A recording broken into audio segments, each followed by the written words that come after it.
Señoras y señores, niños y niñas, bienvenidos y bienvenidas sean todos y todas ustedes a MFL 5 en vivo desde Quarry Studios en Coyoacán, Ciudad de México. Tenemos un eventazo, mi nombre es Iker Gamba, mejor conocido como el Poeta. Estoy acompañado de mi compañero, el experto, en nuestra mesa, Joaquín. ¿Cómo estás, hermano? Iker, por fin, un milagro, que estamos de vuelta aquí en MFL 5, que tan...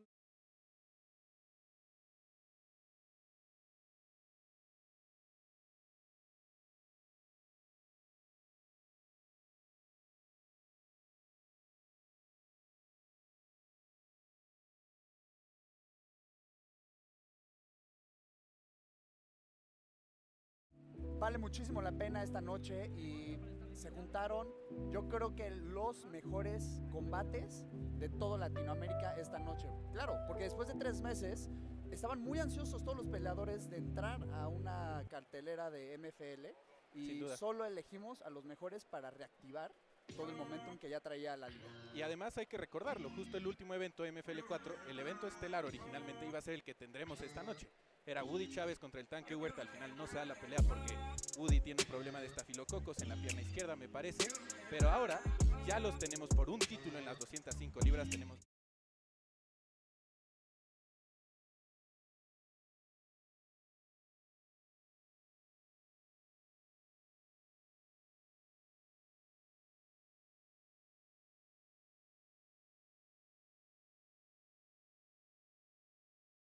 Trouble with the audio here. You'll excuse.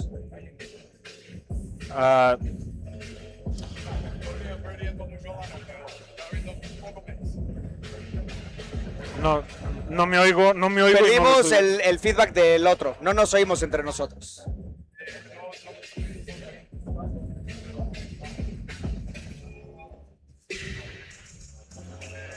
No me escucho These yo. things that happen all the time, but Lo oigo a él, güey. Lo oigo a las indicaciones de español y se oye abierto todo y no me escucho yo, no lo escucho a él. cuando tú abres tu micrófono nos dejamos de escuchar nosotros allá en producción. Anyways, Escucho las indicaciones de español, no escucho.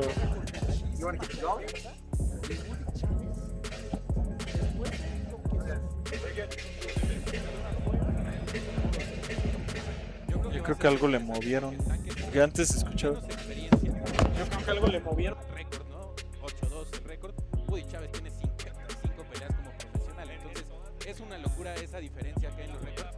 Pero también hay que tomar en cuenta las plataformas en las que hemos visto al tanque Ewert. Ya estuvo en el Contender Series, lo hemos visto en promotoras de talla internacional como LFA, ahora aquí en MFL ya con una victoria. Y Woody también tiene una victoria en MFL contra Tony Gordillo en su cuarta pelea en esa gran rivalidad.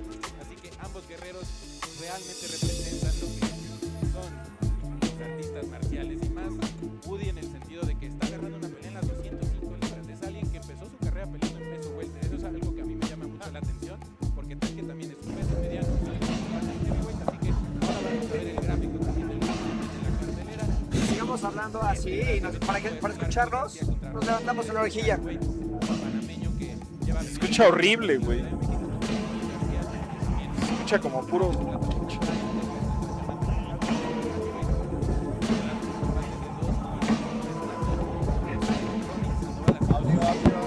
Estaba todo bien y de repente abrieron un canal para decirnos algo y van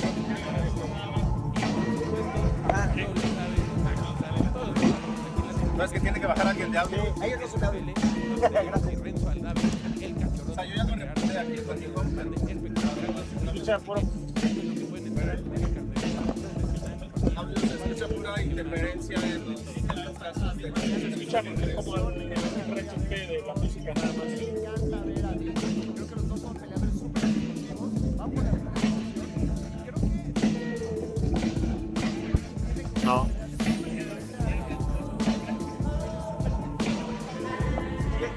La música a este volumen tampoco ayuda. ¿Eh? La música a este volumen. Está demasiado fuerte la música.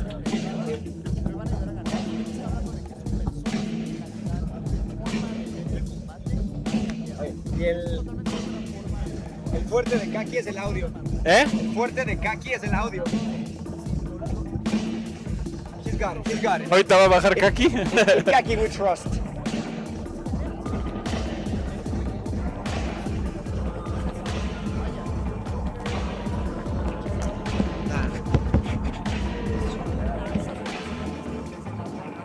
A ver ahí. No.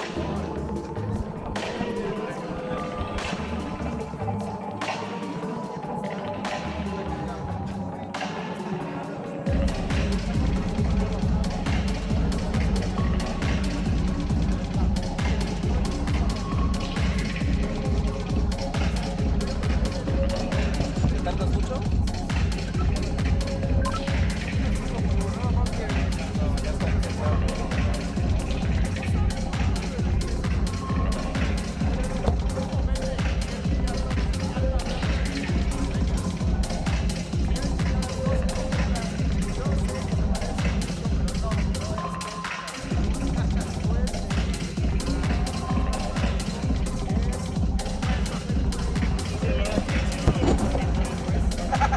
Es una otra.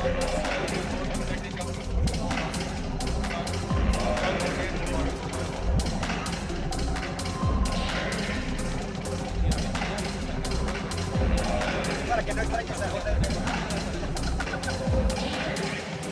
Sasaki Fight League.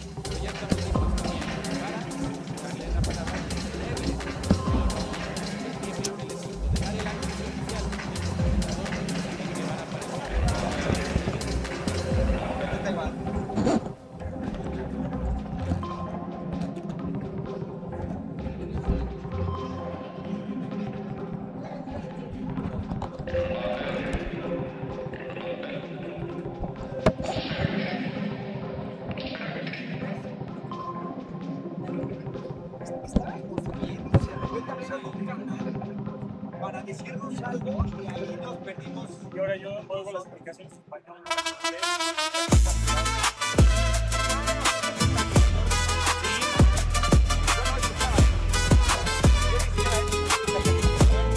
A ver, ahí ya. Creo que ya. A ver, ya escucha, Diego. Sí, now we're talking. Yes. I think we're back. Apologies, ladies and gentlemen, for a few minor difficulties. So, we were trying to give you a little preview of tonight's fights.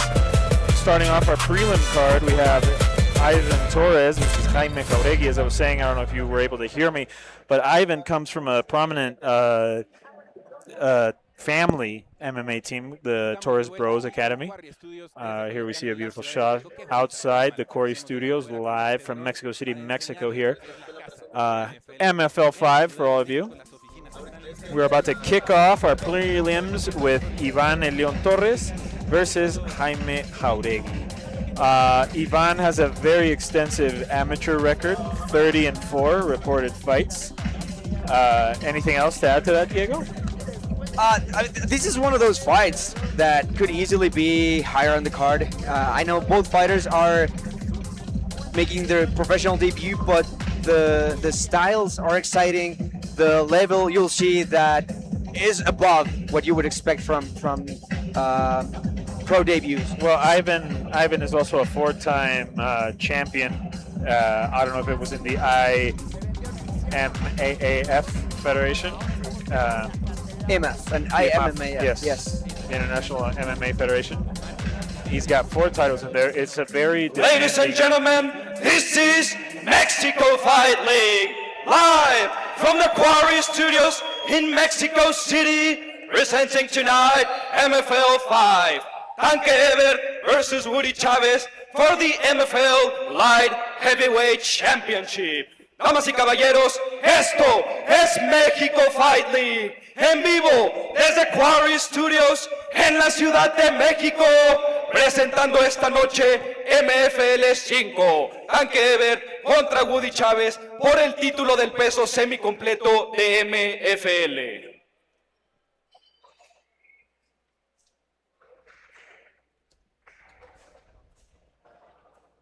There you heard the voice of the MFL, David Guevara, and now we are ready to kick off our preliminary fights between Ivan El Leon Torres and Jaime Jauregui, both debutants. Fight fans, welcome to MFL 5, live at Corey Studios. We have 5 prelims coming up with debutants and everything in between. You won't want to miss this, guys. Starting first, Ivan Torres versus Jaime Jauregui. 2 debutants, thirsty for blood, ready to put it on the line and show they have what it takes to make it in the MFL.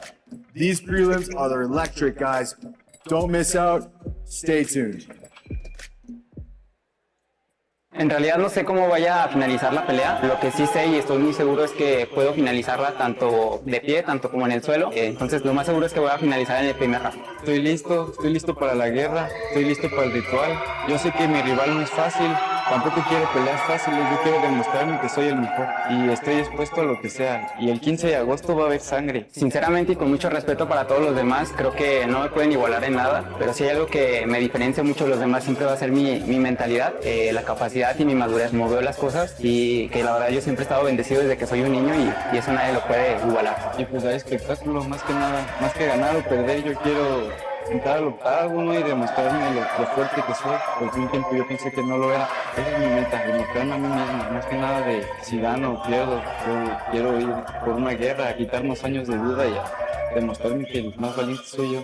Y pues estoy dispuesto a lo que sea, estoy dispuesto a morir en la pinche jaula si es necesario, pero voy con la mano en alto. Pues antes de llegar a MFL creo que hice una carrera de las más exitosas amateur que hay aquí en México. Conseguí un récord de 30 peleas ganadas y 4 perdidas. Tuve la oportunidad de ganar 4 campeonatos nacionales, también tuve la oportunidad de participar en el campeonato mundial donde quedé en 5º lugar y creo que es algo que me ha definido mucho como peleador. Se sienten orgullosos, estaba aferrado, la verdad empezó como un sueño, yo se lo comentaba a los demás y pues como que me veían como muchos sueños guajiros, ¿no? Y ya el 15 de agosto ya voy a demostrar de lo que estoy hecho y de lo que estoy capaz de hacer. Una de mis metas ahora en MFL es estar muy pronto disputando por el cinturón y estoy seguro que lo voy a traer a mi ciudad, a León, Guanajuato, y quiero que me recuerden siempre y estoy seguro que me recordarán por eso, por mi talento y mi trabajo duro.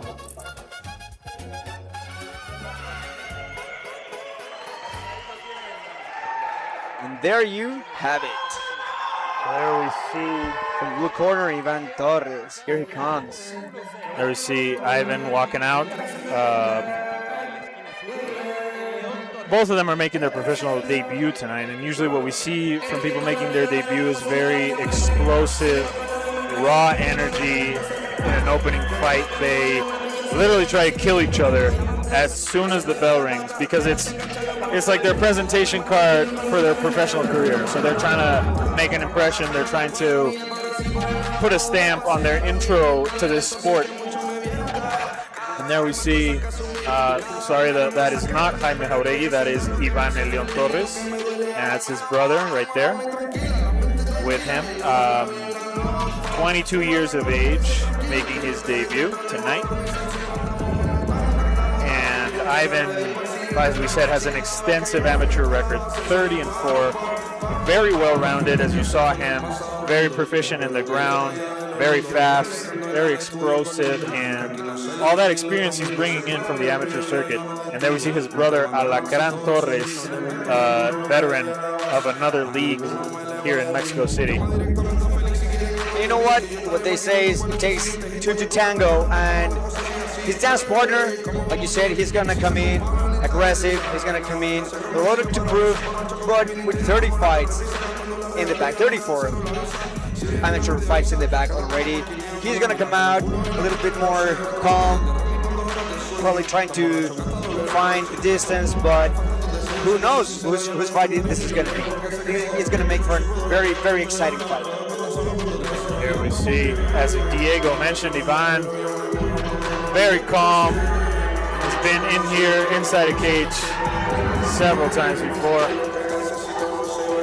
His opponent, Jaime, a little less experienced, transitioning from boxing to MMA. Both fighters, orthodox fighters. And here we see, obviously, Jaime is going to have the crowd on his side tonight, being from Mexico City. Ivan fighting out of León, Guanajuato, Mexico. And can I just say, these two fighters, I think, are pretty tall for the division. At 125, measuring 175 centimeters, that's over 5'7", that's around 5'8". Yeah, considering this is the lowest weight class, talking weight-wise there, we see the very experienced Casula brothers. He's representing Casula Fight Team. Casula, obviously a UFC veteran, has fought the likes of Paddy Pimblett, and his brother Mandril, very prominent in the Mexican MMA scene as well. So he has two very experienced coaches guiding him through his MMA career. Let's see if their experience, their fights, everything they've gone through in MMA translates into Jaime's game. Because just looking at on paper, Ivan is much more experienced. Ivan is much more well-rounded. I'd say Jaime's best bet is on the feet. Let's see if he can keep this standing.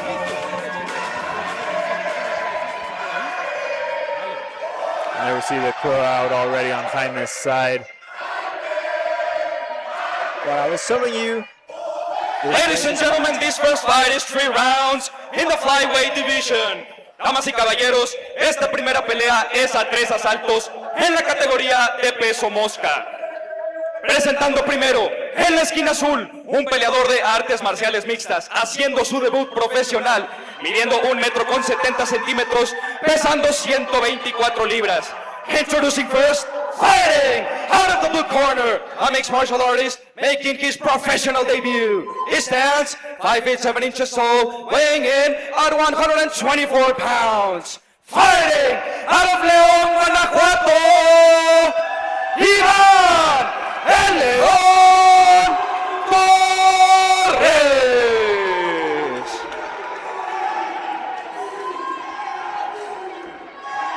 Y su oponente en la esquina roja, un peleador de artes marciales mixtas, haciendo su debut profesional, midiendo 1,75 m, pesando 124.5 libras. And now, fighting out of the red corner, a mixed martial artist making his professional debut. He stands 5 feet 9 inches tall, weighing in at 124.5 pounds.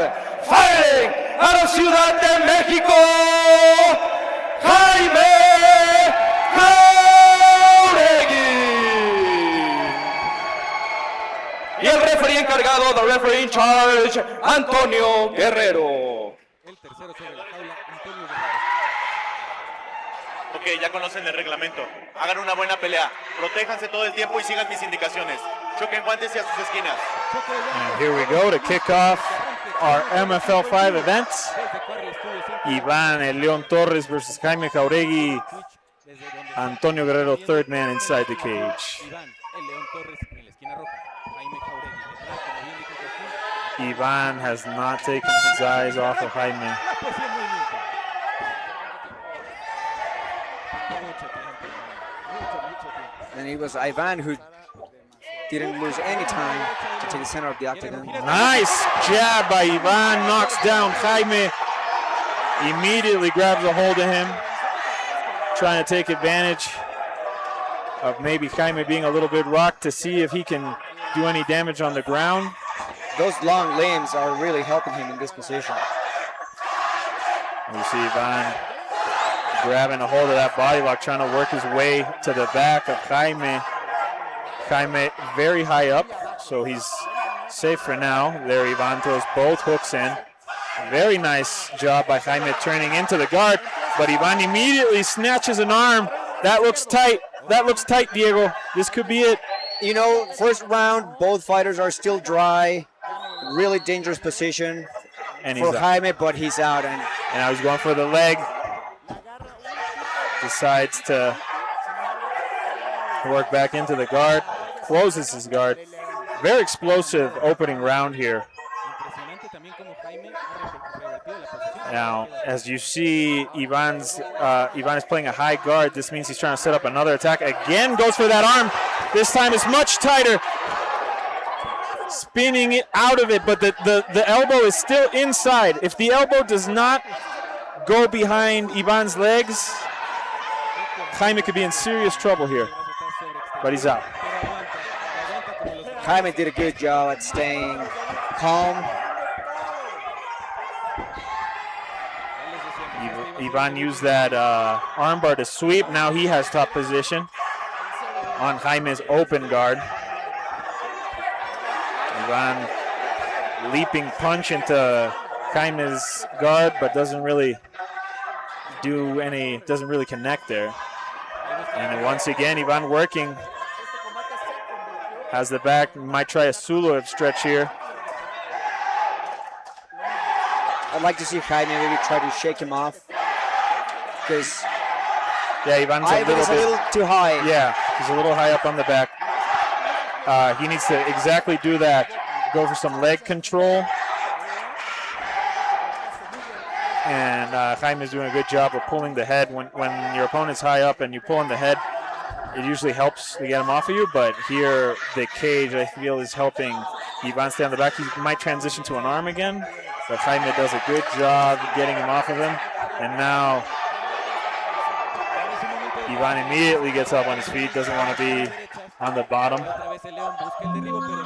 Yeah, if anything, Ivan is showing us what his strategy is, and the ground definitely his forte in this fight. But Jauregui will take advantage of the position. Jauregui so far showing some solid defense on the ground. Ivan might be hurt. That's it. I don't know about that. Diego. I'm going to have to see the replay. That looks like that's a bad cut. That is a bad cut on Ivan Leon Torres. I don't know if that was an early stoppage. Let's take a look at the replay here, but I think the punch might have opened the cut, and he fell backwards due to the punch. He wasn't out, but the referee thought that was enough. It didn't look like Ivan was that hurt, and here we see Jaime with a little tension with Ivan's corner. Maybe Ivan's corner feels it was a little bit of an early stoppage, but let's see if we can take a look at that replay again, Diego. Yeah, we're looking at the doctor right now, taking care of the cut. But Jaime, look at him, taking the moment in. Obviously, half of Corey Studio is back with his crew, and he could not be happier right now. There's no better way to start a debut, right, than with a big win like that. But I want to see that replay again. I want to see if Ivan was really that hurt. It didn't seem so to me. But let's take another look at that. Also, he came from behind a couple of times. Very dangerous submission attempts from... Yeah, those arm bars seem tight. He spun out of them very, very efficiently. And here, let's see if... Okay, so a knee lands.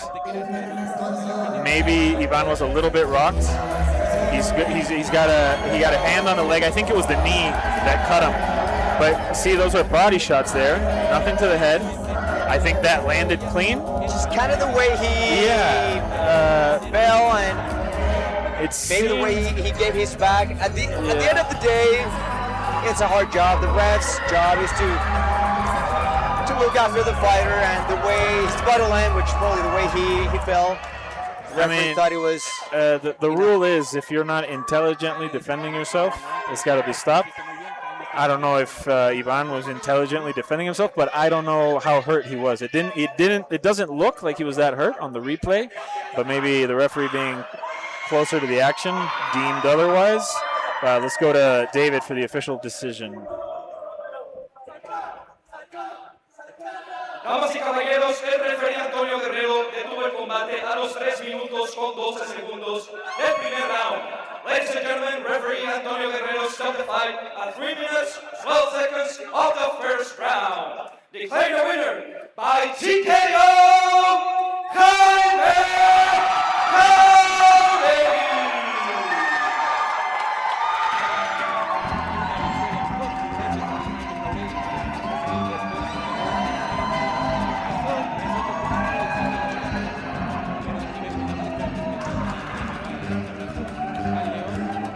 But a good display of sportsmanship, both fighters embracing each other. After a heated ending, but Jaime Jauregui again taking the moment in. Both brothers. Yeah. Biggest takeaway is maybe an extensive amateur record doesn't necessarily mean a victory here. Definitely, definitely. We're about to see another fight with another Ivan Rodriguez this time versus Noé Baki Maldonado. Baki because he is honoring Baki Hanama, the anime character. Yes, and here we have his opponent, Ivan Rodriguez Aliquin, making his MFL debut. He comes from Riot Fight League, another prominent Mexico City league. He's got 4 fights in Riot, 2 losses, 2 wins in that league. Coming to us with a 4-2 record. So here we're going to see a more experienced fight. Yeah, Ivan is also a blue belt in Jiu-Jitsu, so we might be looking at a strategy on the ground, because on the other side, Noé, he's more of a mixed martial artist. He likes the striking. He has good ground game. He's from Ciudad del Carmen, fighting with an orthodox stance. Out of Ciudad del Carmen, but he trains out here in the city with Bone Breakers. Last showing was at MFL 2. He had a very good fight. He didn't finish the fight, but he put on a striking showcase. He looked very well-rounded and very experienced for a fighter with just 1 fight up at that point. He fought Cesar Borjak. It was a great fight. I'm excited to see Baki back here in MFL. Let's see what he can showcase tonight. But like I said, to see Baki back. Especially because the amount of growth each fighter has shown from their previous MFL showing to their next is impressive. Whether it's from MFL 3 to 5 that we're going to see, some fighters have already fought in MFL 1 or 2, fought in MFL 4, and just the growth of every fighter is impressive. So I'm really looking for. It's like we're gonna see new fighters. They are learning so much. They are growing so much that what we've seen from them is just half the story, I think. So even for their opponents, reading or watching tape, it's not the whole story. There's a lot of improvements from everybody coming in these fights. Well, this is Baki's only 2nd MFL outing. He hasn't fought since November of last year. It's quite some time off, almost a year. But yeah, I imagine in that time off, he's going to show us what he's been working on, what he's adapted into his game. Maybe we'll see some more groundwork from him. I know him working at Bone Breakers. He's got a lot of good coaches there that can, make his skill set grow prominently. So yeah, let's keep an eye out for that. Let's see if Baki has added any weapons to his arsenal. We can also preview the main event a little bit because we had some technical issues. We could talk about the main event. We didn't get a chance. Right now on screen, you can see the main card. Ricardo Chavez versus Christopher Ewert, who we were supposed to fight last showing in MFL 4. Sadly, Woody had to step down. He had a staph infection, but now he's ready and healthy to fight against Christopher Ewert, who had one of the quickest fights in MFL. Yeah, Tanque looked very impressive in his last fight. I mean, he had several opponent switches leading up to his fight, but yeah, he did quick work of. We flew a guy out of Panama. I can't remember. We flew out a big guy for him. He didn't have, obviously, on such short notice, he didn't look that great.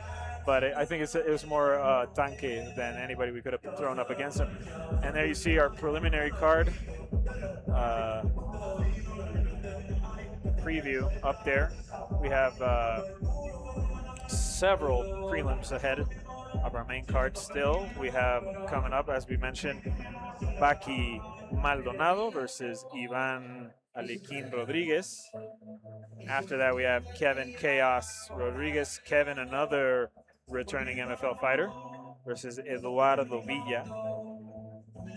And after that, I'm going to have to step away for corner duties in the Emmanuel Stevie Arzola fight against my teammate Darren Gilhook Calzada. There we see the graph again. And our headliner of the prelims is going to be Omar Mantequilla Diaz, another MFL returning fighter, versus Ricardo Mesino. Yeah, Mantequilla, who, you know, even in the upcoming days to this fight, he said that he had a lot of self-doubt at the beginning of his career due to a fight losing skid, but now he's on a 3-fight winning streak. So he's really found his way. He puts long combinations. He stands and trades. He's a really fun fighter. And Mantequilla looked so impressive in MFL 3. I would have given them fight of the night. It was just wild, swinging back and forth. He made a real impression over there in his native city of Monterrey. He looked incredible. And he will be fighting Ricardo Mesino Toro, who's also really tough. Neither fighter has been finished in their careers. So we're either going to see a first or we're going to see a 3-round battle. But definitely. Next up, we've got an amazing matchup in the flyweight division. Baki Maldonado versus Ivan Rodriguez. Baki coming out of Campeche. Ivan coming from the far, far north, Chihuahua, Mexico. This is an interesting matchup. Ivan Rodriguez, the cousin of the one and only Yair Pantera Rodriguez, is here today to demonstrate he's the hottest shit in regional MMA in the Mexican circuit. We're expecting to see strong leg kicks and aggressive boxing. What do you think we'll see from Baki? Yeah, Baki needs to keep it simple. He obviously is training out of bone breakers. He's going to look to control from the grappling standpoint, get Ivan on the ground, mount position, go for some ground and pound, and look for the finish early. Big wrestler, big boxer. Great matchup coming your way, guys. Stay tuned.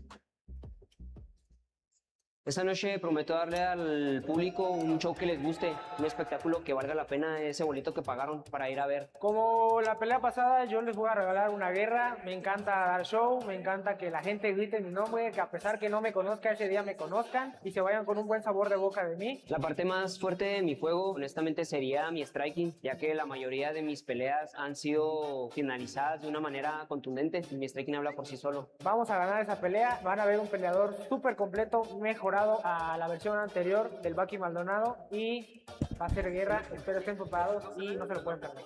Mi meta fue clara desde el evento número 1. El evento número 1 tuvieron un campeón, entonces yo también quiero ser campeón de MFL, quiero ser el campeón de las 125 libras. Mi estrategia para ganar es en mi striking como la mayoría de mis peleas, pero lo que estamos trabajando con mi equipo día a día más bien es en las debilidades. Estamos trabajando muchísimo el área de malla y el área de lucha. Creo que tengo con qué, lo mencioné antes, tal vez estoy en pañales todavía dentro del MMA, pero me gustan los retos y me gustaría despedirme de la empresa siendo campeón y por qué no, una que otra defensa también. Quiero que recuerden a un peleador que da un buen espectáculo, que es alguien emocionante de ver y que la gente aclame y que diga tu nombre, la gente que le motive verte. Eso es lo que yo espero. And there you have it, the preview for Ivan Alequín Rodriguez versus Noé Baki Maldonado. And here we have Ivan Alequín Rodriguez, as you heard Mac and Joe talk about. He is Pantera Rodriguez's cousin, fighting out of Ciudad Juárez, Chihuahua, fighting out of the Ragnarok team. There you see it, 4-2. Long reach like his cousin, representing Chihuahua. He is 5'6", a more reasonable height for somebody fighting at 125. I am a short guy myself, that's why I'm defending the 125 division, but hey. There we see Thunder Suarez in his corner. Thunder, a very experienced fighter, former Lux champion in his corner.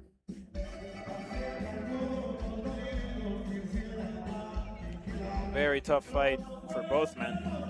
Noé Baki Maldonado putting his undefeated streak on the line here tonight against Ivan Rodriguez. There you saw, in the preview, you saw how dynamic Baki's striking can be. Flying knees, going into a very nice takedown.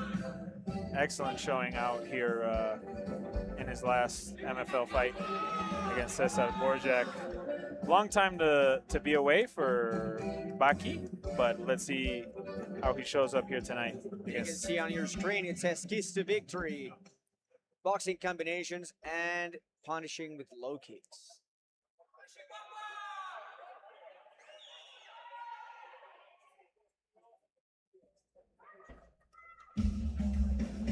Actually, both fighters not active since November of last year. So it will be interesting if we see any rust, but I don't think so. Both very young, hungry fighters. There we see Baki Maldonado.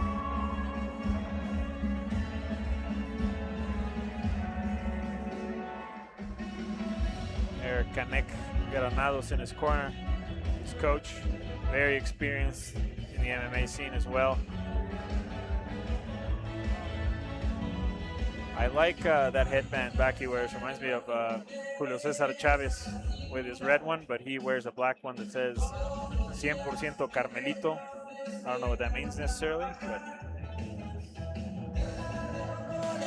yeah, fighting out of Bone Breakers, one of the best teams here in Mexico City, one of the oldest teams here in Mexico City, run by a lot of veterans. As a matter of fact, a lot of UFC veterans as well. Daniel brothers, Danny Salas. Yeah, very big team. Bone Breakers, they have a lot of gyms throughout the city. Even outside of Mexico, they have a few gyms.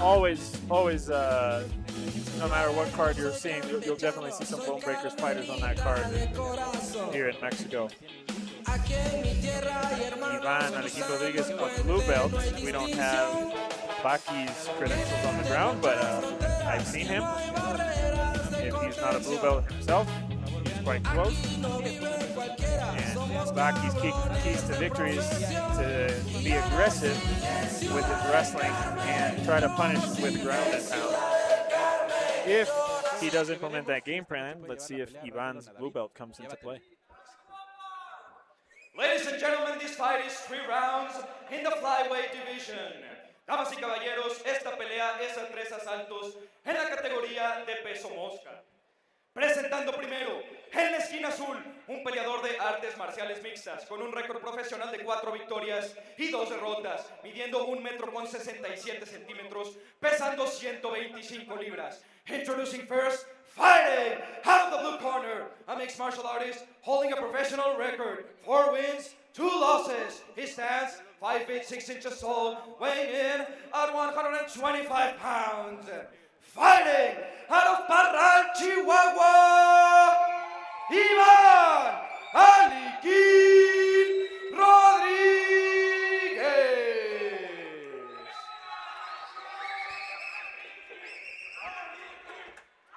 Y su oponente en la esquina roja, un peleador de artes marciales mixtas, con un récord profesional de 2 victorias y 0 derrotas, midiendo 1,62 m, pesando 125.5 libras. And now, fighting out of the red corner, a mixed martial artist holding a professional record, 2 wins, no losses. He stands 5 feet 4 inches tall, weighing in at 125.5 pounds. Fighting out of Ciudad del Carmen, Campeche, Noé Baki Maldonado. Very fast outcome. The referee in charge, Isidro Cruz. Our last fight out. Let's see if Baki and Ivan can finish this fight early as well. Choque de guantes en esta pelea en la división del peso mosca en la esquina like azul, Iván el Alequín Rodríguez con los shorts negros, en la esquina roja, Noé Baki Maldonado con esos shorts morados preciosos por parte de Yocao en esta colaboración con MFL. Me gusta mucho esta pelea. A lot at stake for him. Se cierra la jaula, da las últimas indicaciones Isidro, ambas esquinas, todo listo. Gladiadores listos y nosotros Yeah, it también. would mean a lot for Baki to put a name like Ivan Rodriguez, that feather on his cap. Like it or not, him being related to Pantera does, you know, put something around that name. He's kind of fighting for their family name, and if Baki can take that, well, you know, that's a credential in and of itself. Baki saying, I've got to win over Pantera's cousin, right? Good cross from Ivan there. Yeah, I mean, obviously his cousin is best known for his striking. There we see a little bit of that stance, that jumping from Ivan Rodriguez. Not as much of a side stance as his cousin, a little more squared up to Baki. And there we see Baki trying to land some. I was going to say, I thought Baki was doing a really good job at cutting the cage, not following him, but as soon as he started following him, he got clipped with that punch. And nice swerve of that kick by Baki, trying to land a shot of his own. So Ivan keeps moving, there we see a Pantera-style kick. A little bit of gamesmanship from Baki saying, where did that kick go?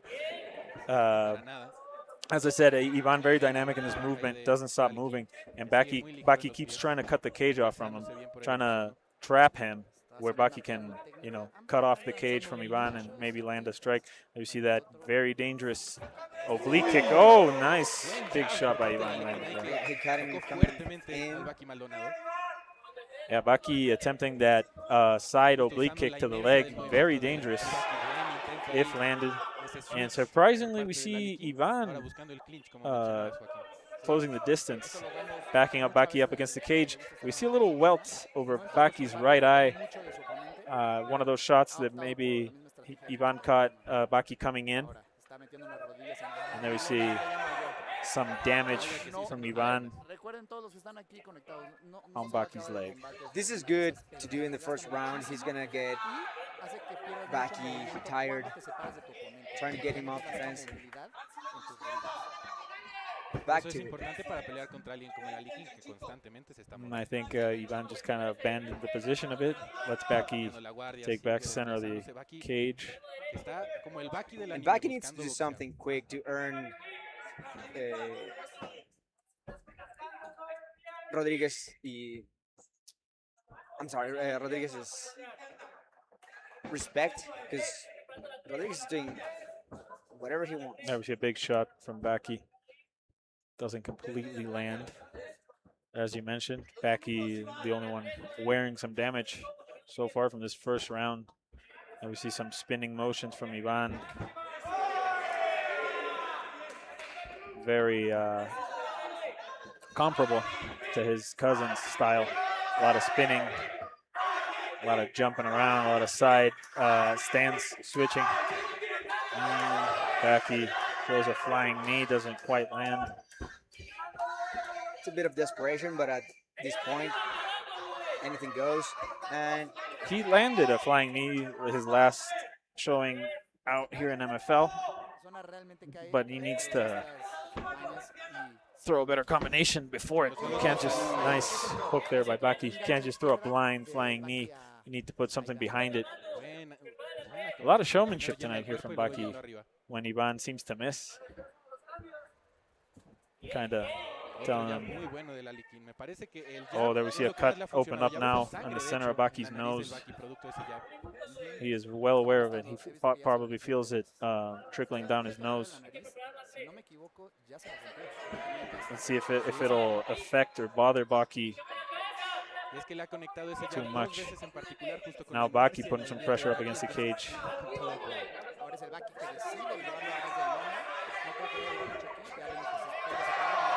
Big elbow attempt by Baki, doesn't quite land. But there you see Ivan carrying that blood from Baki. Good job by Baki there, that flipping hook. And he's starting to gain some momentum with only 20 seconds left in the round. Slip there for Ivan, attempting a kick. Baki shoots.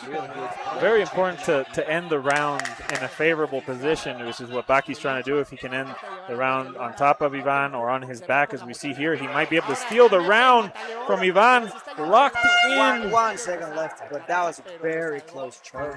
Locked in rear naked choke to end the round, but Baki Maldonado wearing the most damage from this round. I don't know. I'd probably say due to damage, I'd probably give that round to Ivan Rodriguez, because that nose of Baki is very busted. Baki ended the round a little bit better, but definitely we could say Ivan had the better of the beginning of the round. But we score things on damage, control. We got to give it to Ivan in that first round.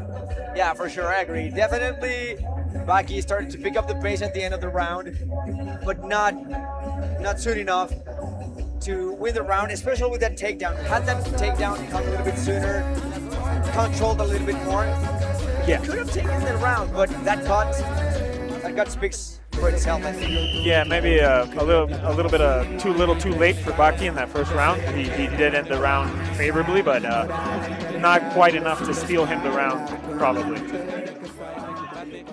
Campamento ahora entrenando en Ragnarok, así que se está viendo el producto de esos cambios, se ve mucho más paciente, mucho más tranquilo, calmado. And here we go, back for more round 2 between Baki Maldonado and Ivan Alquin Rodriguez.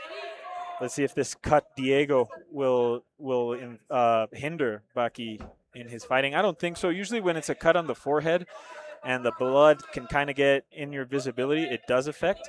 The nose, usually the issue it presents is the breathing. If it can disrupt your breathing, then it definitely will affect you. There we see a big shot by Ivan, and Baki tells him to come on and is able to turn it into a takedown for himself. He lands at the top position, looking for the control.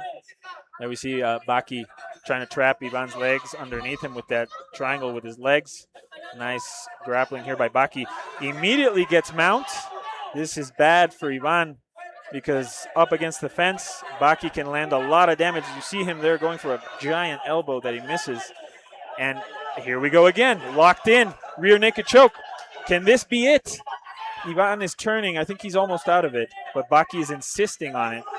Unless it's underneath the chin, which we cannot see, it cannot do a lot because Ivan being on his side kind of frees up a part of the neck where it's going to be very difficult for Baki to finish this choke with Ivan on his side like that. I think Baki needs to readjust, try to get more of Ivan's back, wind up more on Ivan's back to see, now Ivan's out. Yeah. It was important for Baki to recognize that and not waste more energy than he needed. Yeah, you don't want to. He's looking for a choke there. That's a ninja choke. It's a ninja choke. That's a ninja choke because the arm is free. So it's like a guillotine, but much worse. And it's in, that's it. That is it, Baki Maldonado. Wow. Excellent showing here at MFL 5 by Baki Maldonado. What a great ninja choke. Baki Maldonado looking very impressive. Things didn't go quite his way in the first round. Comes back the second round. Ivan lands a big shot. Baki sort of baits him into coming in. Immediately gets mount. Gets the back. Goes for a choke. Choke is not in. Ivan turns out of it.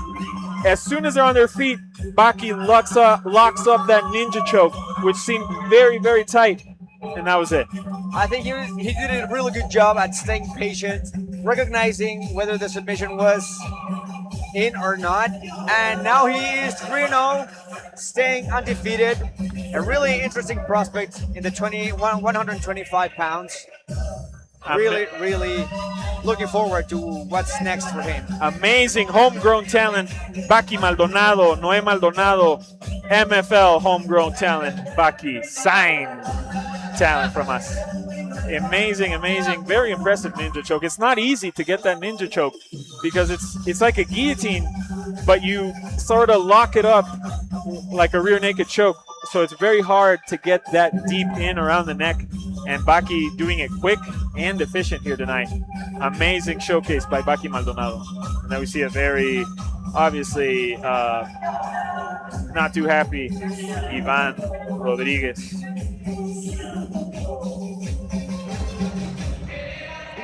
And there you see celebrating with his corner, Noé Baki Maldonado. Yeah, he paid for this victory. He's not leaving clean, but certainly leaving very happy. Some dancing here by Baki.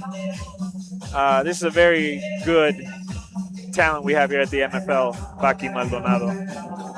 Expect big things from him. Let's hope to see him back quickly here in the MFL cage. And now we await the official decision by David Guevara. I think both fighters can make a quick return to the MFL cage, especially Rodriguez, even though he is coming out on the losing end of this fight. He has no visible damage, and yeah, but Dabaki took the most damage out of this fight, but we might see Rodriguez return for Baki. Was able to turn it around, and now we go to David Guevara in the center of the cage. Damas y caballeros, el referí Isidro Cruz detuvo el combate al minuto con 49 segundos del segundo round. Ladies and gentlemen, referee Isidro Cruz stopped the fight at 1 minute 49 seconds of the second round. Declaring the winner by submission through the standing guillotine, Noé Baki Maldonado. Beat Baki Maldonado, celebrating his second win inside the MFL cage. As we said, hope to see him back soon, showcasing some more MMA talent for us. We're about to see our third 125 fight in a row. A lot of 125ers here tonight, Diego. We are we're short, but we pack power here in Mexico. Salvi, I'll tell you that much. We have one more 125 besides this one, so 4 total 125 fights we'll be showcasing here tonight. None of our fights have gone to decision so far. Let's see if we can keep this momentum going on these finishes. Another MFL prospect coming up very soon, Kevin Chaos Rodriguez. I don't know if you were there. I was there cage side at MFL 3 where Kevin made his debut. He looked amazing. He looked, uses his length very well. He's a very tall, lanky fighter for 125. Looked amazing. He was just destroying his opponent, who was a friend of his. They were training partners. His opponent showed so much heart. He could have gotten him out of there maybe in round 2. He was using so many leg kicks. He was just throwing damage from everywhere, Kevin Chaos. Kevin, notorious for his pink hair, also wears a pink suit at weigh-ins. You'll see him. He's a very long fighter. So, not only that, like everything that he can do in the cage is because of a combination of over 100 fights that he has across different disciplines. He's fought everything, everywhere, and it's going to show tonight. Eduardo Villa, on the other hand, only 1 professional win, 0 losses. He was a champion at the 135 division in an amateur league called Versus.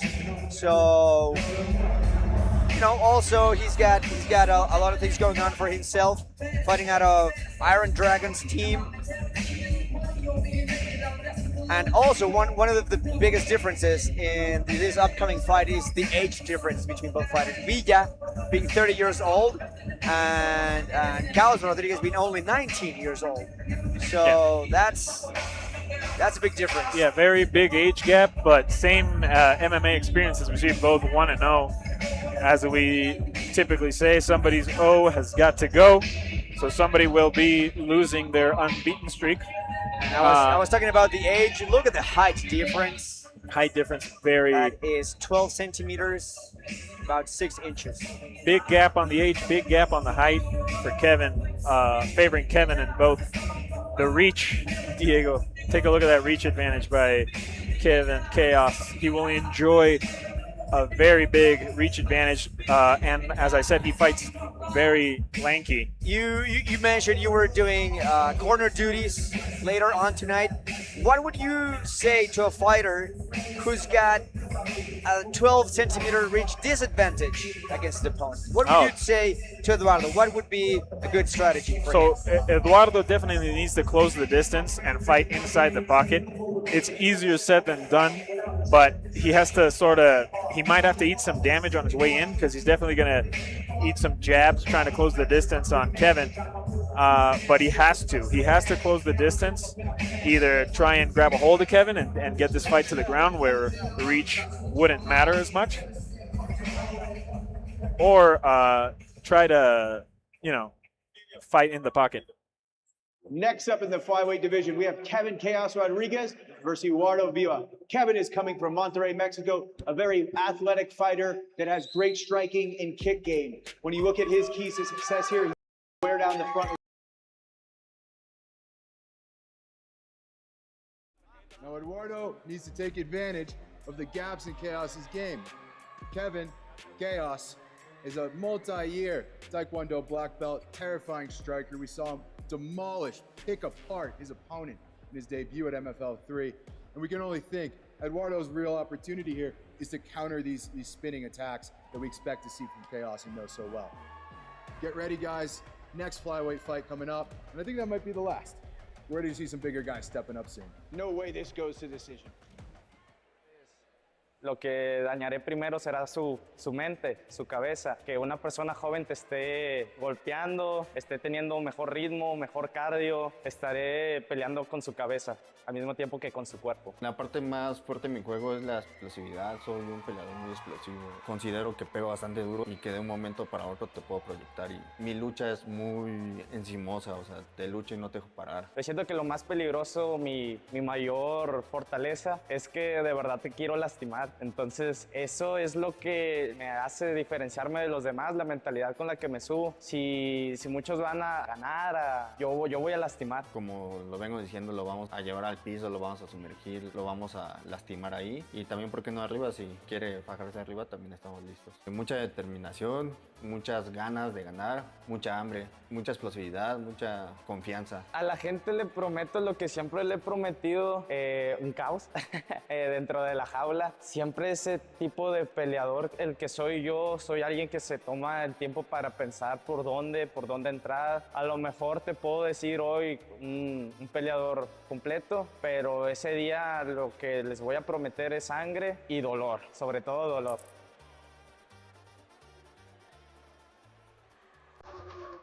And there we have from Monterrey, Mexico, Kevin Chaos Rodriguez.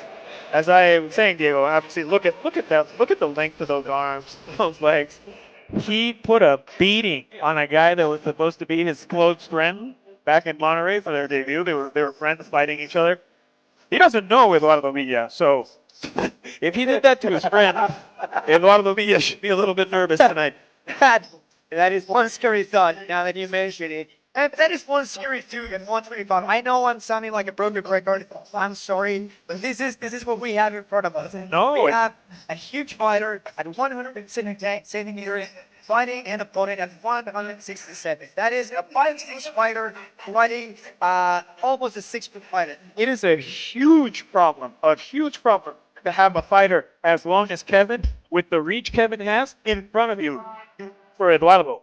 It is not an impossible task. As I said, if Eduardo can manage to close the distance, bridge that gap of Kevin's reach and how long he is, it's not impossible, but it's a huge advantage for Kevin. And Kevin is going to be a problem, not just for Eduardo, he's going to be a problem for anybody in this division with that reach. What's important is that he has a plan B, because if the reach starts not doing what he trained for, then we'll see what happens. And maybe the answer is Eduardo Villa on his way out. And as we saw there, Kevin very dangerous with the leg kicks. He almost got his friend in the last outing, Colombian fighter Roberto Morales, almost got him out of there due to leg kicks. But the referee gave Roberto a lot of lifelines, let's put it that way, because I would have assumed somebody else would have stopped that fight several times. Kevin was very close to getting a stoppage in his last fight.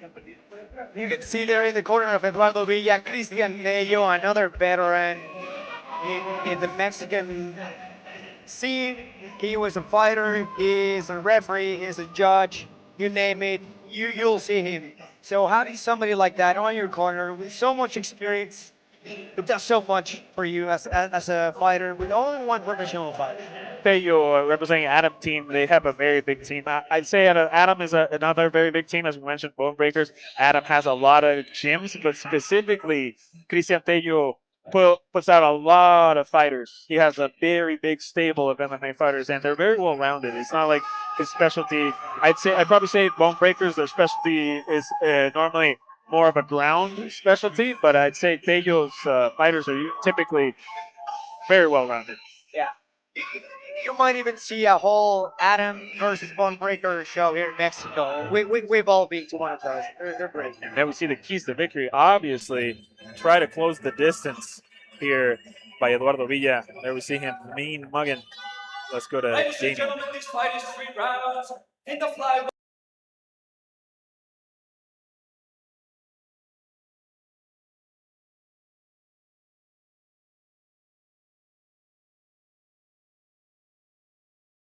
Con un récord profesional de 1 victoria y 0 derrotas, midiendo 1,78 m, pesando 125 libras. Introducing first, fighting out of the blue corner, a kickboxer holding a professional record, 1 win.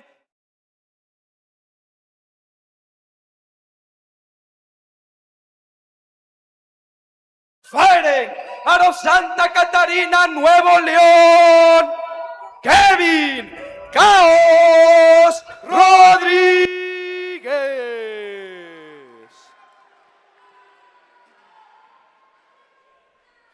Y su oponente en la esquina roja, un peleador de artes marciales mixtas, con un récord profesional de 1 victoria y 0 derrotas, midiendo 1,67 m, pesando 125 libras. And now, fighting out of the red corner, a mixed martial artist holding a professional record, 1 win, no losses. He stands 5 feet 6 inches tall, weighing in at 125 pounds. Fighting out of Ciudad de México, Eduardo Villa. Y el referee encargado, the referee in charge, Antonio Guerrero. El tercero sobre la jaula, Antonio Guerrero. Ya conocen el reglamento. Hagan una buena pelea. Protéjanse todo el tiempo y sigan mis indicaciones. Choquen guantes si así lo desean. Esquinas. Choque de guantes del veneno contra el caos. En la esquina azul tenemos a Caos Rodríguez con esos shorts verdes y el pelo rosa, podríamos decir. Y en la esquina roja tenemos al pelo Villa con esos shorts morados. Third fight underway here at MFL 5. Kevin Chaos Rodriguez and Eduardo Villa. Kevin, there we see immediately trying to use that reach with that jab, that cross, and trying to look for those leg kicks. And as I said, Eduardo is going to eat some damage coming in, trying to close that distance, but that's what he's trying to do so far. But I like the way Eduardo is putting together combinations, just looking for that one big punch, that big overhand. Yeah, he's got to be careful bum rushing in as he just did. You can't just rush in trying to get a hold of Kevin. You got to work your way in, throwing some punches, throwing some kicks as he's doing. And there we see Kevin trying to take advantage of that reach right away. Look at that big high kick. Just landed on the glove of Eduardo. Eats across, but manages to close the distance on Kevin. And this is where Eduardo wants this fight to play out. Grabbing a hold of Kevin where he can't use that gigantic reach to his advantage. Nice pickup dump. Single leg by Eduardo Villa. Now trying to, this is where the tide can turn. Yeah, wasting no time. He's looking for that ground and pound. Short elbows. I'm sure we're going to see a couple in a few seconds. But doing a good job at preserving the position before the submission. And there you go. Those elbows I was talking about. Big elbows with the frame on the side of the head to the cutting elbow motion. Now, the reach is a problem standing, but long legs are also a problem on the ground there. As you see Kevin trying to put his feet on Eduardo's hips, that can mean that a high attack is coming, like a triangle or something. And somebody that's very long is also very dangerous with his legs from guard. Can just throw up a triangle, throw up a leg kick. There we see a very nice calf kick land by Kevin Chaos Rodriguez, and him being better to able to use that reach so far. And you see Eduardo wincing a little bit, making expressions. Well, we know that very nice takedown by Eduardo. This is what he needs to do. And there's that triangle I spoke of with those long legs. Can be dangerous. by Kevin. Eduardo needs to try to keep his posture. Right there, he's not doing a good job. He's sort of leaning into the triangle. You don't want to do that. You want to posture up, break out of the triangle there. That would be a better attempt because Kevin hasn't been able to lock it up yet. And Eduardo is still like playing inside that triangle. You don't want to do that. And now it's much more dangerous. Now Kevin manages to fully lock it up. This could be it. It is a fully locked triangle, and now he's transitioning to an armbar. He's looking to step over. There we see if Kevin can try to pull that arm. And that is it. That is it. As I mentioned, when somebody's long on the ground, he is also dangerous. He can throw up quick triangles, quick arm bars, and we keep this finishing streak going right here for you guys at MFL 5. Kevin Chaos Rodriguez very happy with his win. Second MFL showing, looking fantastic. Definitely a problem for anybody in the 125 division. 19 years old. Very young, very talented. Lanky and tall, talented on the striking department with submissions as well. You guys are seeing the future of the division for sure. It is amazing what this guy can do. And he's training in such a short amount of time as well. Yes, amazing showcase by Kevin. Last time out, we got to see a lot of his striking. This time out, we see he is also very efficient on the ground and very able to use that long reach on the ground as well.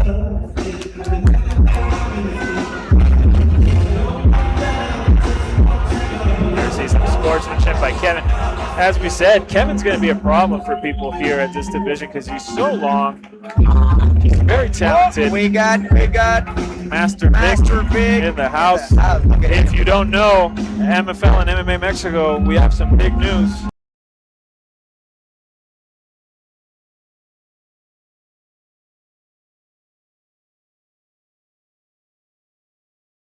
Coming to you soon. Here we see Kevin locking up that triangle, and I don't know if he tapped to the armbar or tapped to the triangle, but I think it seemed like the armbar may have caused. I didn't see the armbar until just the replay. I thought it was the choke. Yeah. No. The triangle was a bit open, so I'm assuming it was the armbar that did it. Let's see the final section.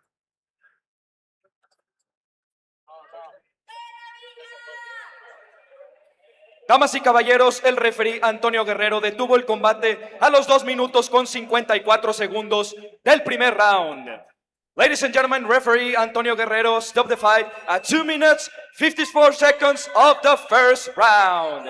Declaring the winner by submission due to a triangle choke, Kevin Chaos Rodriguez. And there we have it, Kevin Chaos Rodriguez with his second win here at MFL, looking fantastic. Ladies and gentlemen, I'm going to leave you in the very capable hands of one of our owners, Joe Marullo. He's going to be calling the next fight here with Diego. So I will be back with you in our main prelim of the night, Mantequilla versus Omar Mantequilla Diaz versus Ricardo Toro Mesino. And I leave you in the very capable hands of Diego Lecanda and Joe Marullo. We will see you right after your fight, Salvi. Best of luck to you and your fighter. I'm not picking favorites. I'm just wishing luck. Now, upcoming fight. We have a very exciting fight. I thought Joe was right behind me. My bad.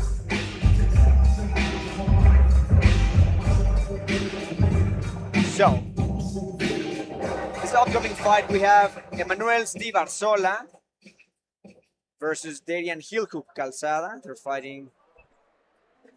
And next up, we've got Emmanuel Stevie Arzola versus Darian Heelhook Calzada. Stevie coming all the way down from Saltillo, Coahuila for this one. Heelhook in her backyard, Dream Jiu-Jitsu over in Whiskey Lucan. This is a great stylistic matchup. Stevie, Sambo expert. Heelhook, name implies, big-time Jiu-Jitsu guy. I'm expecting to see a lot of suplex attempts on Stevie's part. Let's see if Calzada can keep it up on the floor and start to defend some of these attacks. I'm right where with you, Joe. Two conflicting styles.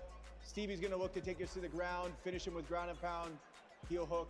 Calzada is going to look to finish him with obviously a heel hook submission. Do not miss this. Only one's going to finish. ¿Qué prometes darles esa noche? Una finalización. Yo prometo finalizar. Realmente yo no vengo a respetar a nadie. Está muy bien que él quiera pelear. Yo creo que los dos venimos por una victoria, pero como soy luchador, puedo contrarrestarlo fácilmente. La verdad es que mis peleas, mi idea, tanto en el Jiu-Jitsu como en el MMA, siempre es salir a finalizar. Realmente soy muy bueno en todas las áreas. Me gusta calarme contra la gente que cree que es buena en su juego. Soy muy versátil. La verdad me gusta hacer de todo. Y pues aquí estamos para que se calen conmigo. Mi entrenamiento se basa en eso y esa es como siempre la estrategia, salir y finalizar. Sí. Pues realmente lo que quiero es dar espectáculo, que la gente grite mi nombre, mi apodo Stevie, Stevie, Stevie, mientras yo estoy haciendo suplex, mientras yo estoy aventando a la gente por los aires, que lo agarro de la pierna y lo aviento, que lo agarro del dedo y lo aviento, que sepan que conmigo van a haber bombas, bombas, bombas. O sea, creo que tiene un muy buen grappling, sí, sé que es muy buen luchador también, pero no creo que tenga el grappling que yo tengo ni el nivel que yo tengo, entonces ese que es su fuerte, pero creo que yo soy más fuerte ahí. Siempre me gusta nutrir todas las áreas, pero especialmente la mental. Mentalmente no me quiebro fácil y siempre estoy trabajando en eso.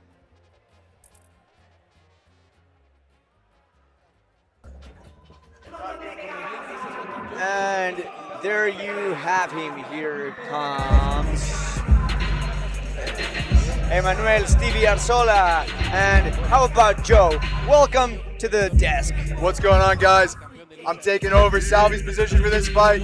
Salvi, one of Helix training partners. He'll be in the cage with him in his corner tonight. And you'll have to listen to me ramble about these wonderful fights we have tonight for the next few minutes or so. But I don't know about you, Diego. 3 fights, 3 finishes? What do you think we're going to see here? Suplex City, takedowns, that is for sure. Hopefully a finish as well. Both fighters consider themselves grapplers. So, you know what happens when both fighters are grapplers? We see a striking fight. Do you think we're gonna see them strike? We are gonna see a battle for top position on the ground. We saw it best with Emmanuel Stevie Arzola at MFL 3 back in February. Coming in to fight on 3 days' notice, he ragdolled his opponent. This is a Sambo expert who's dangerous whenever he has his hands on you. And he's got a tough opponent tonight. Darian Calzada, heel hook, as the name implies, is a jiu-jitsu expert. Might see him favoring bottom position, looking to enter a leg entanglement, looking to lock up some sort of guard to deal with Stevie's powerful wrestling. I don't know what to expect, man, but I know we got a very interesting fight ahead of us.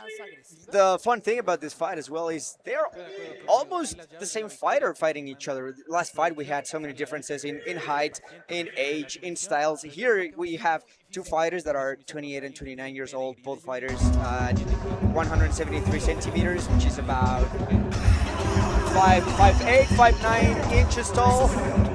Both fighters consider themselves grapplers, so completely different fight from the previous one. And now we're seeing Darian heel hook Calzada with 5 wins and 2 losses. A lot more experience than his opponents. Yep. But you know, he's a champion, a jiu-jitsu champion. He is a JJIF Latin American champion. Budo Cento grappling championship as well. If it's grappling, he's there, and he will succeed. So definitely, if the fight goes to the ground, we're going to see amazing scrambles. I just don't know if we're going to see a submission today. Today we will, just not right now. I got a feeling Arzola might knock him unconscious with one of these suplexes, so let's take a look. Interesting to note, though, weigh-ins yesterday, Darian came in late and heavy. Incurred, some sort of a purse forfeit on behalf of his tardiness and missing weight. He weighed in officially at 147.4. Reminded this is a featherweight bout scheduled to be at 145. Arzola, no fear, said, bring it, let's go. So, from what we can see now, Calzada's got the size advantage. He certainly has the more impressive record on paper when it comes to MMA and when it comes to grappling. Regional champion throughout Mexico and very well known here. If there are any old school UFC fans out there, I don't know if you remember Chemo, but I'm getting flashbacks of Chemo with this hairstyle that Darren Calzada is wearing right now.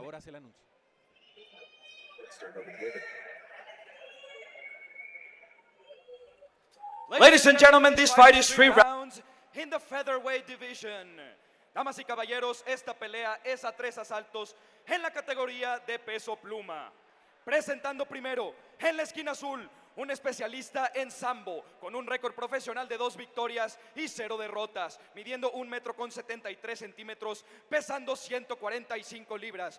Introducing first, fighting out of the blue corner, a combat sambo fighter, holding a professional record, 2 wins, no losses. He stands 5 feet 8 inches tall, weighing in at 145 pounds.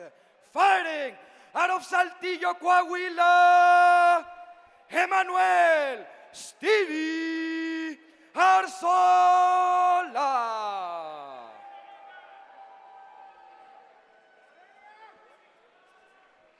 Y su oponente en la esquina roja, un especialista en Jiu-Jitsu, con un récord profesional de 5 victorias y 2 derrotas, midiendo 1,68 metros, pesando 147.5 libras. And now, fighting out of the red corner, a Brazilian Jiu-Jitsu fighter, holding a professional record, 5 wins, 2 losses. He stands 5 feet 6 inches tall, weighing in at 147.5 pounds. Fighting out of Ciudad de México, Darian Hilhook Calzada.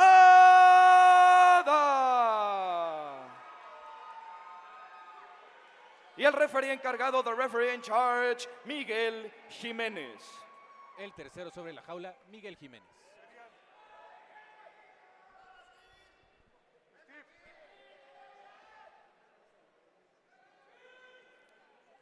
Caballeros, 3 rounds para arreglar sus pendientes. Ya conocen el reglamento, quiero una pelea limpia. Hagan caso a mis indicaciones, choquen los guantes si así lo desean. No dejen nada a los jueces. Mucha intensidad en ese careo por parte de Thank you, Jorge Jimenez, third man in the cage.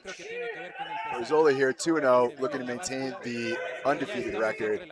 Calzada, 5-2, veteran in the Mexican regional circuit. Ready to see what we've got. Touch gloves. I'm honestly quite surprised to not see one of these guys shoot out of the gate. Maybe they were expecting the other to do the same. They didn't want to clash heads, perhaps. You're right, man. I think you're right. But Emmanuel feeling more comfortable in the strike department, taking the center of the octagon, the cage, I'm sorry. Yeah, we've had about our... Ooh, wow, Calzada connects with him.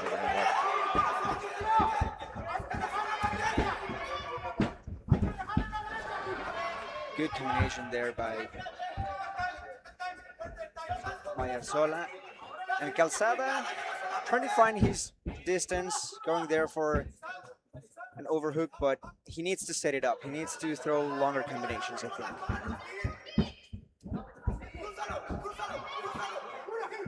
Yeah, we've had Arzola here at the MFL HQ for the past couple of days. He's coming down from Saltillo, Mexico, up in the north. Had a chance to watch him train.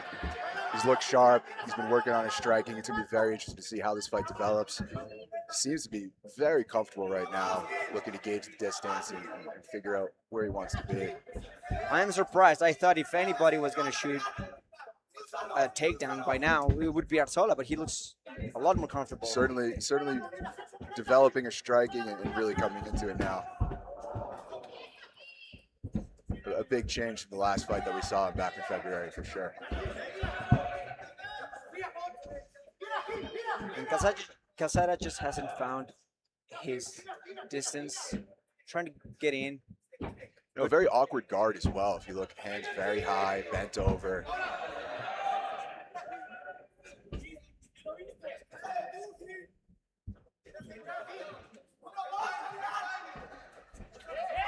Oh, and here we are. Single leg, takes it down. Darren's looking to get to the back. Steve's defending, and we're free. Like we said, really quick transition. There's a lot of respect for each other's ground game, for sure. Yep, absolutely. But you see the instinct kicking in. As soon as Arzola got close, Calzada got a hold of him, went for the neck.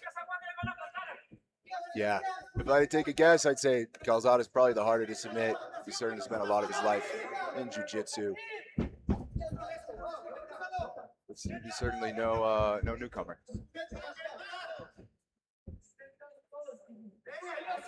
It's pretty crazy fights tonight, man. This is what, third fight in? This is the fourth fight. Fourth fight in.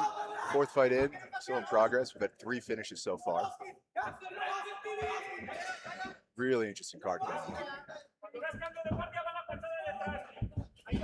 And Arzola also doing a really good job at cutting the cage, not following Calzada as much. Calzada just hasn't found his range. No, certainly not.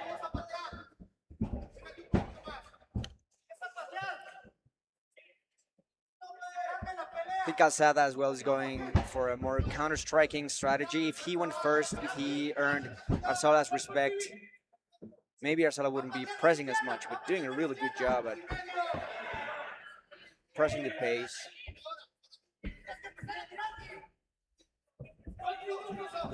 With 1 minute and 20 seconds left on the clock. At the pace it's going now, I expect this to go into a couple of rounds. It's going to be very interesting to see how Arzola deals with the altitude here in Mexico City. We're currently sitting right around 7,000 feet above sea level. Calzada, a local, he's accustomed to it. His body's adjusted. And as we get into the second and third round, it's going to be great to see how Arzola's cardio holds up. Looks like Calzada connected there.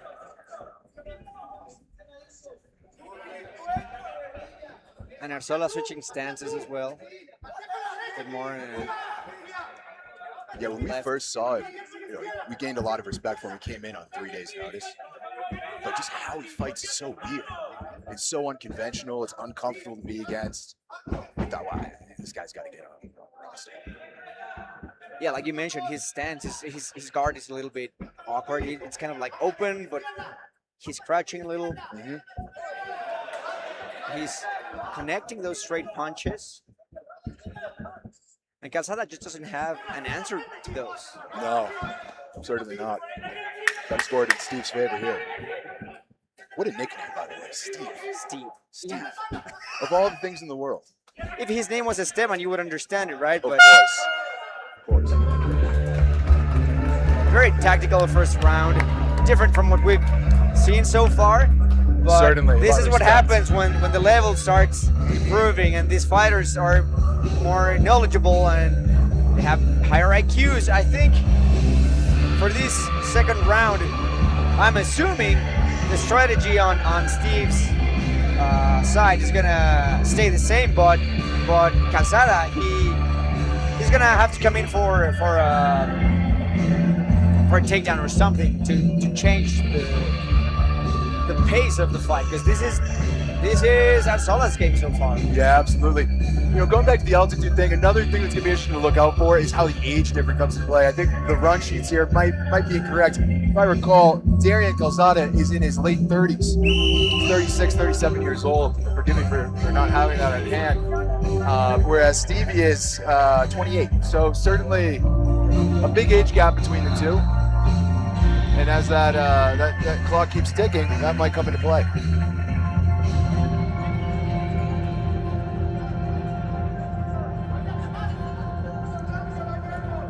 Full house here today in Mexico City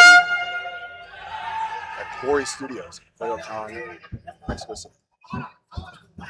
Something I love here is that from the prelims, from the amateurs, this place is packed. You won't believe me if I told you, but an amateur fight got canceled today. Kid got into a car crash on the way here. Well, we hope he's all right. Yep. There's the suplex. There it is. I don't think he's going to want to get into Darian's guard here. I expect the ref to stand him up pretty soon. And again, it was Steve who switched the game plan, who went for the takedown. And look, of course, Arzola feels very comfortable with his back on the mat. Arzola knows how dangerous Calzada can be in his guard. He does not want to enter any sort of entanglement there. And he wants to keep it going on his terms. I think it's a very smart decision by Arzola here. And we're continuing on the feet. Darian swinging some wild punches. Doesn't seem to connect. Arzola proving to be the more well-rounded fighter. Calzada still in the game, trying to find that opening, finding some clean shots here and there. Oh, and Calzada connects. There's an uppercut there. Maybe if Arzola started to open up with a low kick, I think that would open the game a little bit more. Certainly. But you can see how he's thinking about that takedown. He's getting lower. Look to the ref there briefly. Might have tried to signal a possible eye poke.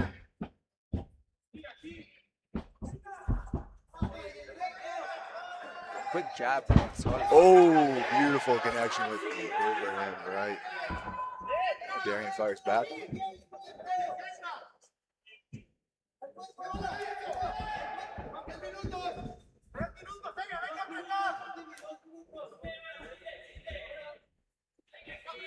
I think Darian is losing second. Every time there's an exchange, he's adjusting. He's touching his nose, and he's losing like a beat there where he could be doing something.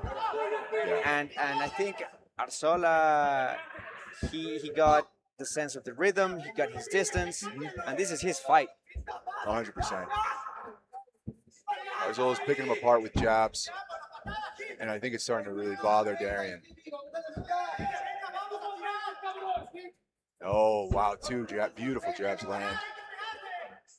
Such a long jab as well. Such a long and fast. This guy's fast.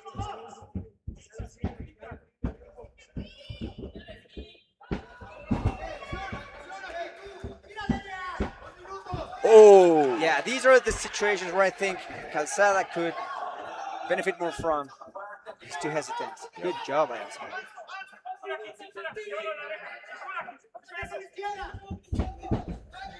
And the more Arzola finds these openings, the more comfortable he's starting to get. And we might be seeing a finish in the third round if he keeps it at this pace. Absolutely.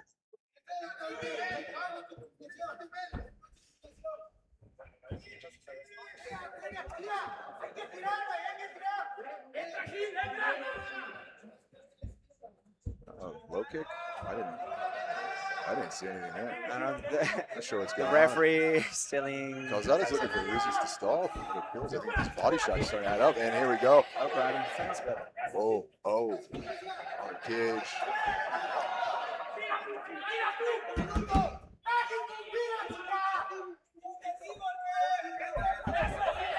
There you go. Oh, Darian shoots on a single leg. We're trying to get the back. Steve's takedown defense, not going to let it happen tonight. But he's going for different things, trying out something different. He needs to set it up, though. Yeah, so 2 for 2 now on takedown stoppages.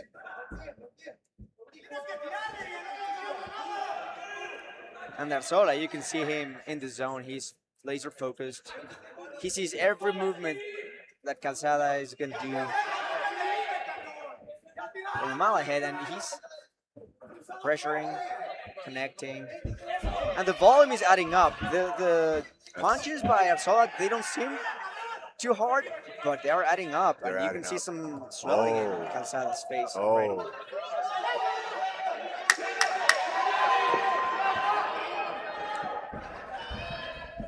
Steve shoots in. Looks like Darian's got him stopped here. Round's gonna be coming to an end. All right. Very interesting second round, completely different to what I thought we were gonna see.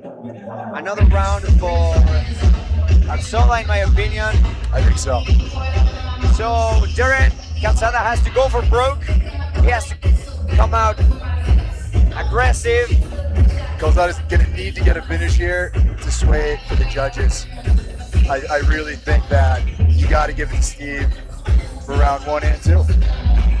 For sure, I think a finish is necessary, but a finish in the striking department. The ground game looks already too difficult to get there. He wanted to play some jiu-jitsu. Calzada, he knows that's where the finish is, but not against Arzola. That's the thing. He doesn't.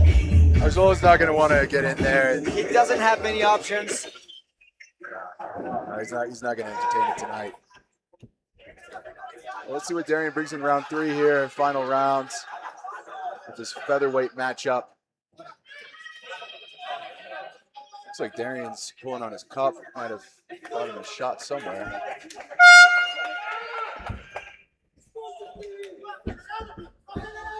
And Arzola needs to keep it up, because if he doesn't keep the pace up, Calzada is gonna take it.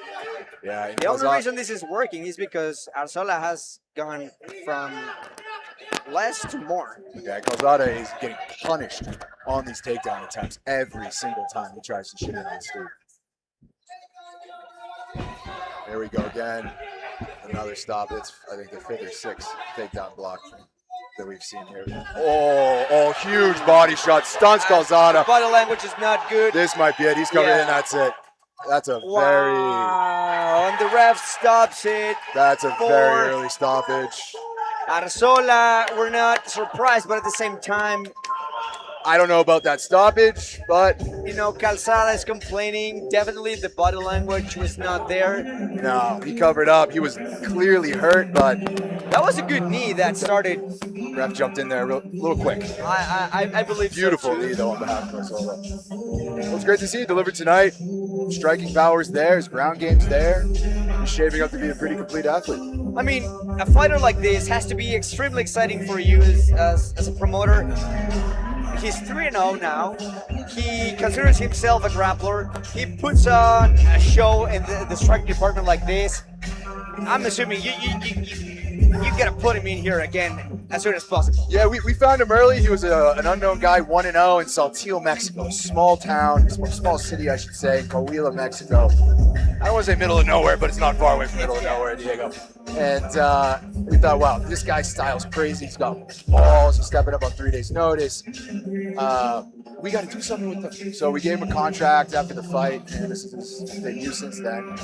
And we talked to him before. He said, hey, we got a show in Monterrey next to Saltillo on the 25th with MMA Mexico, a league versus league co-promotion. We said, Steve, if you come out of your fight clean, we'd love to give you another shot. You're the hometown guy. You're on the right track. You've got one good win behind you. If you come out of this in good shape, maybe we can get you back. So we might be seeing him September 25th, Arena Monterrey. In September 25th or October 25th? Sorry, September 25th. Oh, there you go. Yep, September 25th in Arena Monterrey with MMA Mexico versus MFL. Great event. That's why you saw Master Vic somewhere around here checking out the fights now. Damas y caballeros, el referee Miguel Jiménez detuvo el combate a los 40 segundos del tercer round.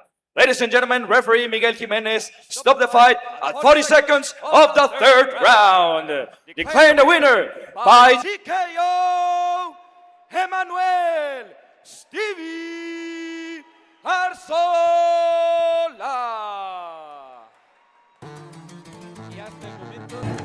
Well, it's 4 fights and 4 finishes, Diego. Hey, we don't want to jinx it, so let's keep it rolling. Keep it rolling. 4 out of 4. That's the first, I assume. Now, I am so excited for this next fight. Omar Mantequilla Diaz, absolute brawler, versus Ricardo Vecino coming out of Acapulco, Guadalajara. This is one of those fights that I told you could have easily been in the main event. It could have been the co-main event. We have Toro, we have Mantequilla, neither.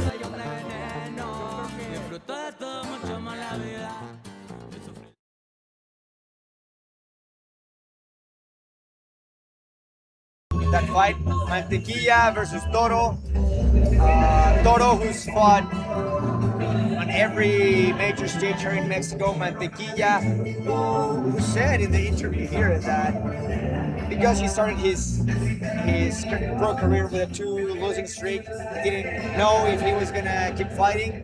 Now he's on a 3-fight winning streak. Yeah. Completely turned around where the path was going. I'm extremely excited about this fight. Yeah, me too. Both fighters are young, 27, 21 years old. No, 21 and 28.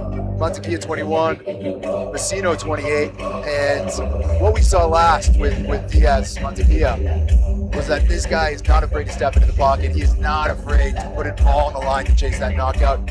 He was able to finish his opponent in the first round at MFL 3 back in February in Monterrey, and it was. He calls himself a grappler. This guy is here to knock you out.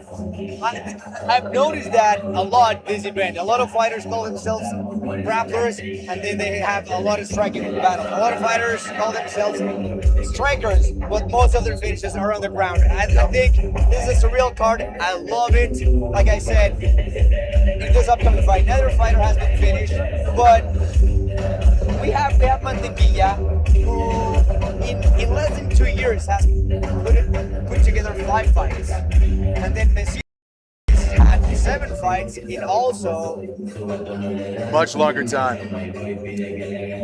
I mean, he wishes he fought longer. He's had a lot of fights that fell off, sadly, but incredibly talented, both these fighters. Yeah, certainly. I'm not sure what to expect here. If I had to guess, we're going to see another knockout. I do not think this fight is going to the finish. Omar's risk tolerance, as we saw in scouting him and in the last show, it's very high. You don't think either of them is going to get finished? No, I don't think it's. I think we are going to see a finish. I don't think we're going to see this go the distance. I mean, Mantequilla, he just stands and trades. That's his style. That's his style. And Toro, no, he's more calm when he's on top. He's heavy. He likes more the ground game. Yep. I'm sure he's gonna go for the takedown, try to control and punish Mantequilla with some ground and pound. Well, here comes Mantequilla. Looks like he's walking out with those walkouts on. What a legend this guy is. He doesn't really care, huh? All right, returning back over to Salvi. You are more than welcome to come back, of course. This is literally your home. And here we have Omar Diaz, who, like I said, debuted professionally less than 2 years ago with 5 fights already in his professional record. He's incredibly tough and durable, and he showed it in his last MFL fight against Viñango when he withered the storm, came from behind, and literally did a backdoor escape and finished with a flurry of punches. Mantequilla is one of those fighters who you're gonna have to call your friends and tell them you have to watch this guy fight, because he puts on major shows. Only 21 years of age, 5 feet 5 inches tall, from underdogs, fighting out of Monterrey. His 3 wins have come by the way of KO, and both his losses have come by the way of decision. Never been finished on Mantequilla. So unfortunately, the finish streak is still unbroken. I don't know, maybe biased, but I felt that was an early stoppage. Joe and I mentioned it. It was an early stoppage. The body language wasn't there, but he could have gone. He could have gone for longer, definitely. And unfortunately, I might have lost my voice during that fight. That's so okay. I'm here to... Apologies to everybody at home. I might not have my voice anymore, screaming in the corner. But we have a great matchup between Omar Mantequilla Diaz and Ricardo Toro Messino. Here comes Toro Messino, actually, with a 5-2 record, 28 years. Kickboxing champion Ricardo Toro Messino, experienced in BJJ, and as we mentioned before, Omar Mantequilla Diaz had an amazing fight in MFL 3. He looked very dangerous. He was swinging as soon as he came out, very aggressive, and I'm expecting the same from him tonight against Ricardo.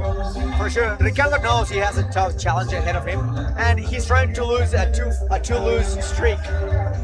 So his submission defense is going to be there. Like I said, he's heavy and calm when he's on top. His last fight, he was a bit timid. I think that's one of Toro's biggest problem, that he loses close fights because he's a little timid, because he doesn't go first, because he's hesitant. If he learned that from his last showing, I think he's gonna have a really good performance, and Mantequilla, Omar Diaz, he's gonna be surprised because Toro Messino, when he puts his mind into it, he is an incredibly... Ladies and gentlemen, this fight is 3 rounds in the bantamweight division. Damas y caballeros, esta pelea es a 3 asaltos en la categoría de peso gallo.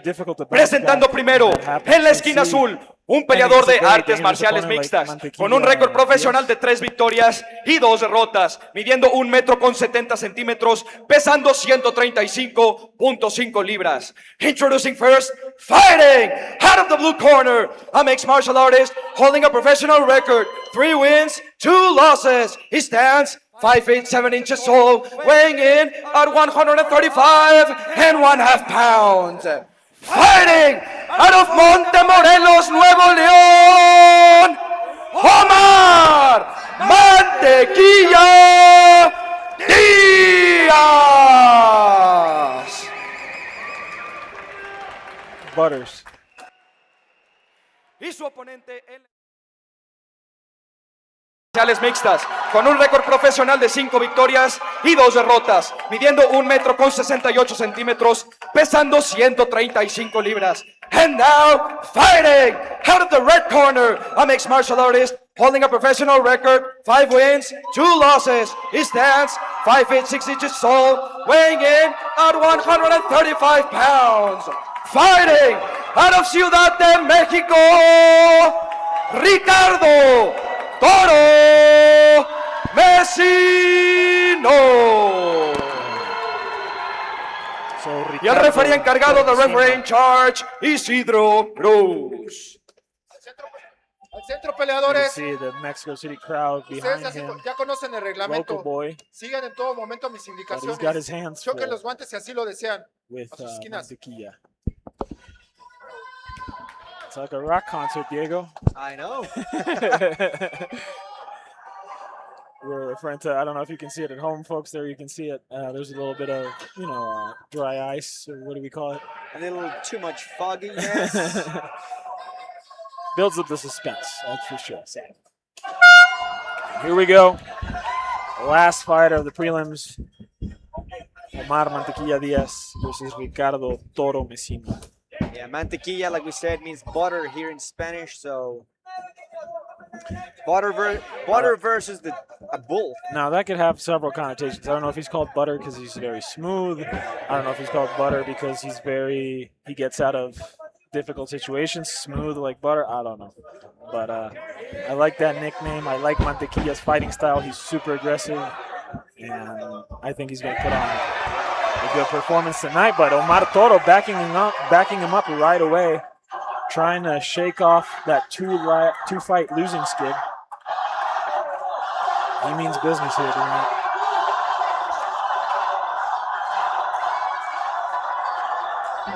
Little fence grab there by Omar Diaz. By Ricardo Messino.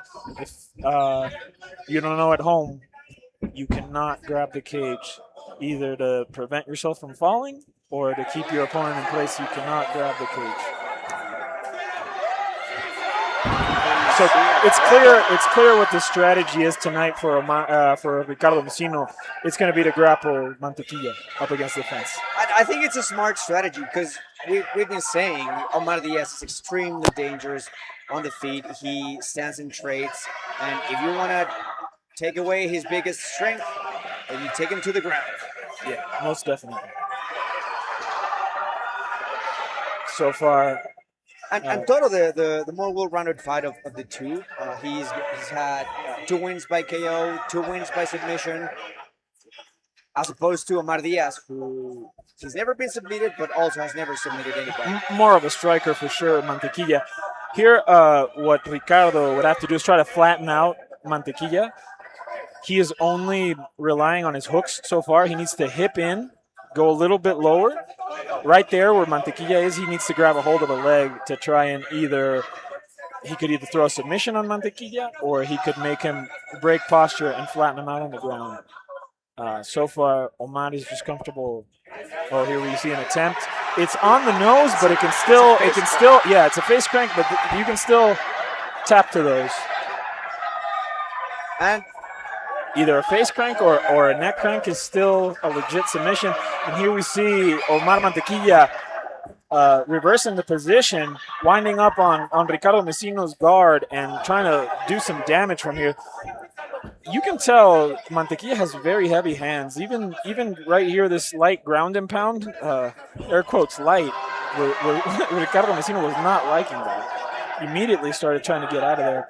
Now we see Ricardo Mesino grab a hold of a leg, and he's able to get up on his feet. Very nice job by Ricardo Mesino, who so far is looking to be the more competent grappler here tonight. And listen, if Toro finds another submission, he's gonna grab it quickly. That's something that he does really well. He snatches submissions really quick.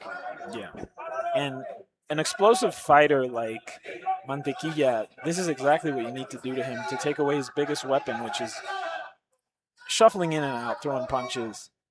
Him being able to overwhelm you with a barrage of striking combinations, and Ricardo Mesino doing an excellent job of taking away Mantequilla's biggest weapon. And not only that, with only 1 minute left on the round, going into the second round, this is gonna take a big toll on Omar. He's definitely not used to this wrestling heavy pace, this altitude. Second round is gonna become a problem for him. So the deck is being stacked against Mantequilla. What happened here? He might have hurt his legs throwing that kick. I think Ricardo Mesino hurt his legs. Stoppage. And Mantequilla gets the stoppage. Let's take a look at that replay, Diego. I think I saw Ricardo Mesino throw a kick, and he might have hurt his leg. If you see him there wincing, he might have hurt his leg throwing a kick, is what it seems to be. Okay. Let's take a look at that replay. I think you cut it. I thought he got cut with a knee going in, but no. Ricardo Mesino was throwing like a leg kick, and I don't know if Mantequilla flared out his knee at the time. I think he might have hurt his knee. Let's take a look at the replay here. They are there we see celebrating. There you see Master Vic again. Let's from up close. Next to Draco Cosillo. So all finishes so far for our prelims. As you can see, obviously Ricardo Mesino hurt. Definitely, I think what I said happened. Let's take a look.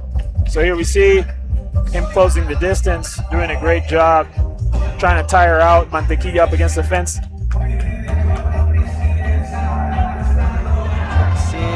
Oh, that's very nice dump. Wrestle dump. Okay, maybe we won't get to see the replay. But as far as I saw, I don't know if you folks at home can go back on the stream. Unfortunately, we can't. But as far as what I saw, Mesino was throwing a kick, and it might have landed on Mantequilla's knee, or he might have hurt his knee throwing the kick. Not quite sure, but definitely in that sequence, and as we can see, he definitely has a leg injury. So I'll be the one to say it. I think we're gonna have to see this one again. They're gonna have to run it back. Yeah. I mean, obviously happy for Omar Diaz, Mantequilla, stretching his win streak. This is sad for Toro. Another loss. You always want a clean win, but for Toro, it's another loss on his record, another defeat on that losing streak, which is very unfortunate. But Mantequilla gets to keep moving forward, keep growing his winning streak here. We just hope it's not a very serious injury, that he can come back soon. Because he was putting on a great show, right? I thought he was for sure winning the first round. I'm sure he won the first round. He was going to win the first round. Mesino looked great. He looked dominant with the grappling. Mantequilla was having trouble dealing with him up against the fence, but very unfortunate injury, which is not too foreign in MMA. These things happen. I think we are going to... Yeah, I don't think we'll get to see the replay. Yeah, I think we're going straight to the official decision.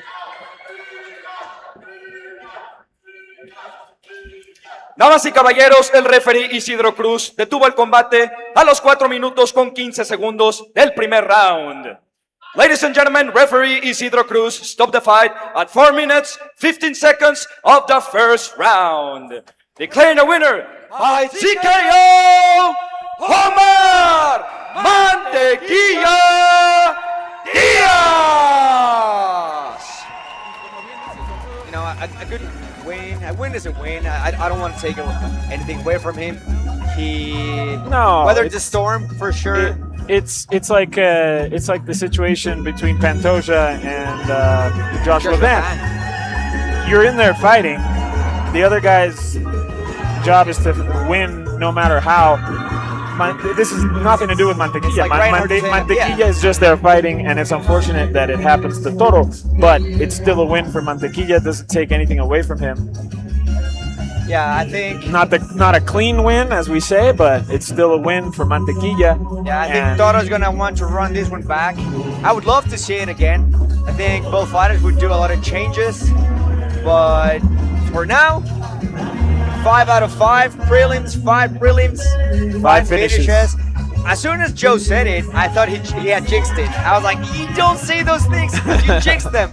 He said it, he didn't, so we can say it again. 5 for 5 finishes. And now we have 5 fights left on our main card coming up now. Open up the main card with the big boys, Renzo Aldave and Gerardo Gastelum. I'm very excited for this matchup. It's always exciting to see the heavyweights. Gerardo Gastelum 4-0 versus Renzo 1-0. Clash of the big boys. I don't know, Diego. I'm very excited. I don't know if a lot of you saw a viral clip of Renzo Aldave, the leg break. Speaking of this incident we saw here with a leg, curiously, Renzo's last fight, his opponent throws a leg kick, Renzo blocks it perfectly, and there you see our main event, Woody Chavez versus Tanque Ewert. Our main event of this night for the light heavyweight championship of MFL. As I was saying, Renzo broke his opponent's leg by checking it, his last fight. So it was his pro debut as well. It was a short one. Yes. So it was a quick turnaround.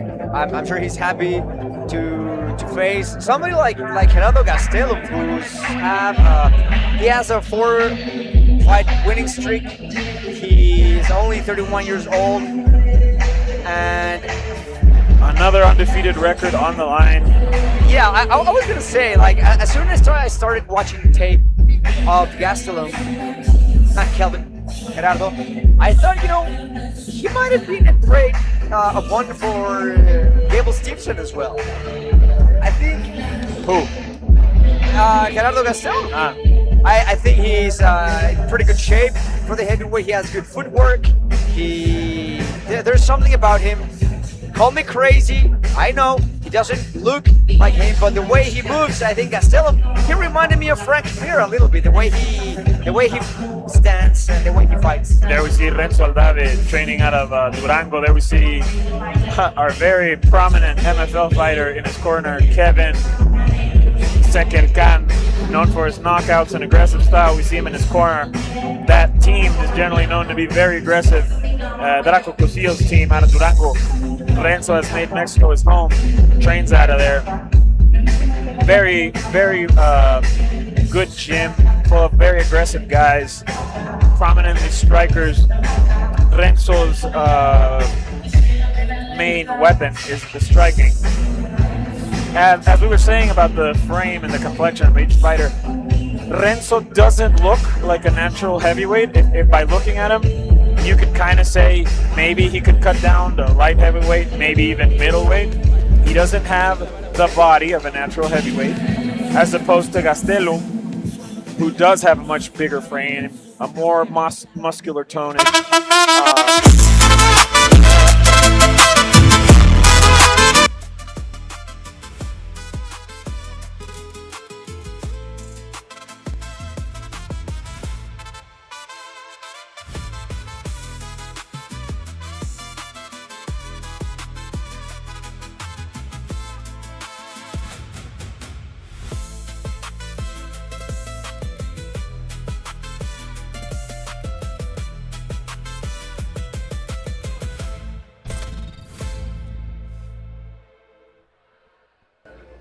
tenemos de vuelta en pantalla.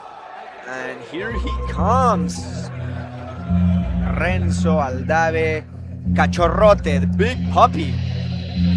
Cachorrete, I think. From Peru. Here you can see what we're talking about the frame. From Peru, but definitely has made Mexico his home. Even talks like a Mexican. We heard him at last NFL press conference. He was, let's just say, using a lot of colloquial verbiage from Mexico.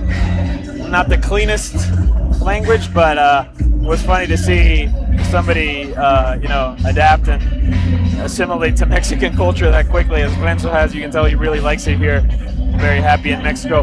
Now, don't let that 1-0 record fool you, because Renzo Aldave has an extensive amateur record at a very high level, which is the IMMAF Federation, which is the International MMA Federation, which is where fighters from around the world represent their countries fighting in this big tournament. And Renzo has won it in different, there's different age groups, different age brackets, and he's won it at all of them. Undefeated amateur record, undefeated as a pro so far, and a very dangerous and confident striker. And only 20 years old. That's what's very young as well. The amount of experience he has at such a young age. This is what's happening with these newer generations. They have so much experience. And don't let his frame, his body fool you. He is very fast, very dangerous, and knows how to fight for sure.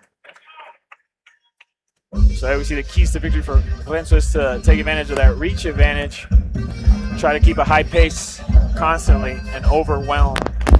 You know, I was talking about Gerardo Gastelum reminding me of Frank Mir. Maybe we have like a Mexican version of Roy Nelson versus Frank Mir.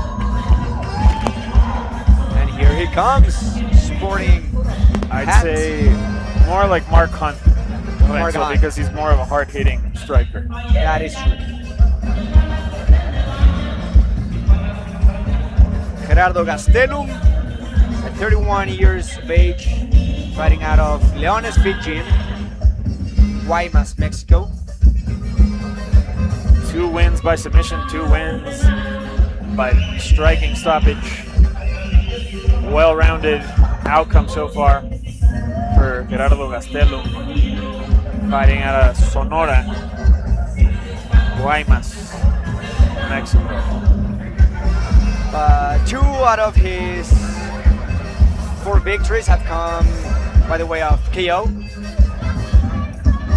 He feels very comfortable in the stand-up, but he pressures a lot. He takes the fight to the cage, he takes you down, and he finishes however you can. So he has a very comfortable stand-up game, but he will most likely try to take you down and finish you with a ground and pound.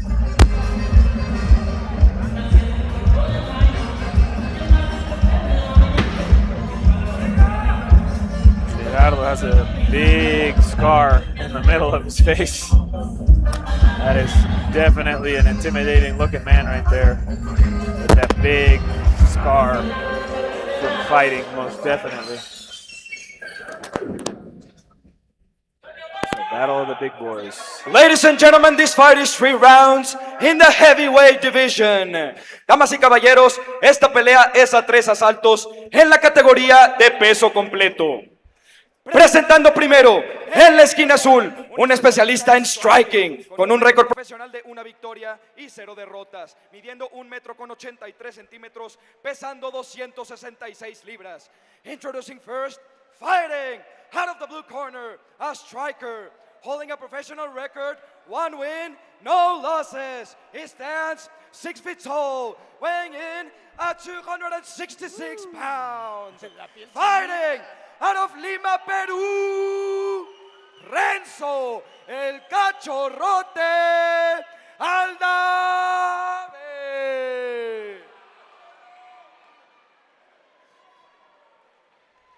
Y su oponente en la esquina roja, un peleador de artes marciales mixtas, con un récord profesional de 4 victorias y 0 derrotas, midiendo 1,90 m, pesando 266.5 libras. And now, fighting out of the red corner, a mixed martial artist holding a professional record, 4 wins, no losses. He stands 6 feet 3 inches tall, weighing in at 266.5 pounds. Fighting out of Guaymas, Sonora, Gerardo Gastelum.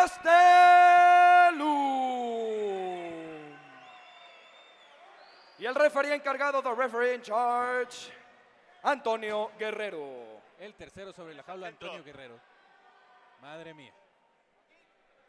Ya conocen el reglamento. Hagan una buena pelea y protéjanse todo el tiempo. Sigan mis indicaciones. Choquen guantes si lo desean. Very eager. Oh! Oh, wow. The fake out by Renzo Aldave. acting like he's gonna fist bump Gerardo and leaves him hanging. I'm trying so hard not to be a fan right now. I know I have to commentate, but I am so excited about this fight. I'll say it. I'm not gonna be biased here, but I'm a big fan of Renzo Aldave. He's got so much personality, as you can see it right there, shaking his head after he receives a strike from Gerardo Gastelum. You'll see that unfazed look from him throughout the fight. Gerardo's got to be careful throwing those leg kicks because we saw what happened last fight. And there we go.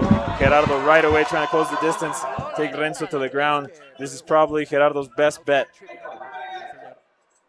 And taking the fight to the ground in the middle of the right away the cage, oh, not look at against Renzo. the fence. Renzo, good job. Very savvy to get up right away, and they're talking to each other. He's saying, "My name is Renzo. I have to show that I have some grappling, you know." You can't have a name Renzo and not be able to grapple a little. Yeah. So as you just saw, I probably think the key to victory for Gerardo Gastelum is definitely the closing the distance, inside head movement, and those level changes. Renzo definitely wants to manage the distance, move a little bit, shell up, and throw punches. Renzo's key to victory would definitely be in the striking. Oh. Gerardo Gastelum trying to tell me I don't think so. Showing being unfazed. And I like that Renzo is also attacking the legs, going for low kicks.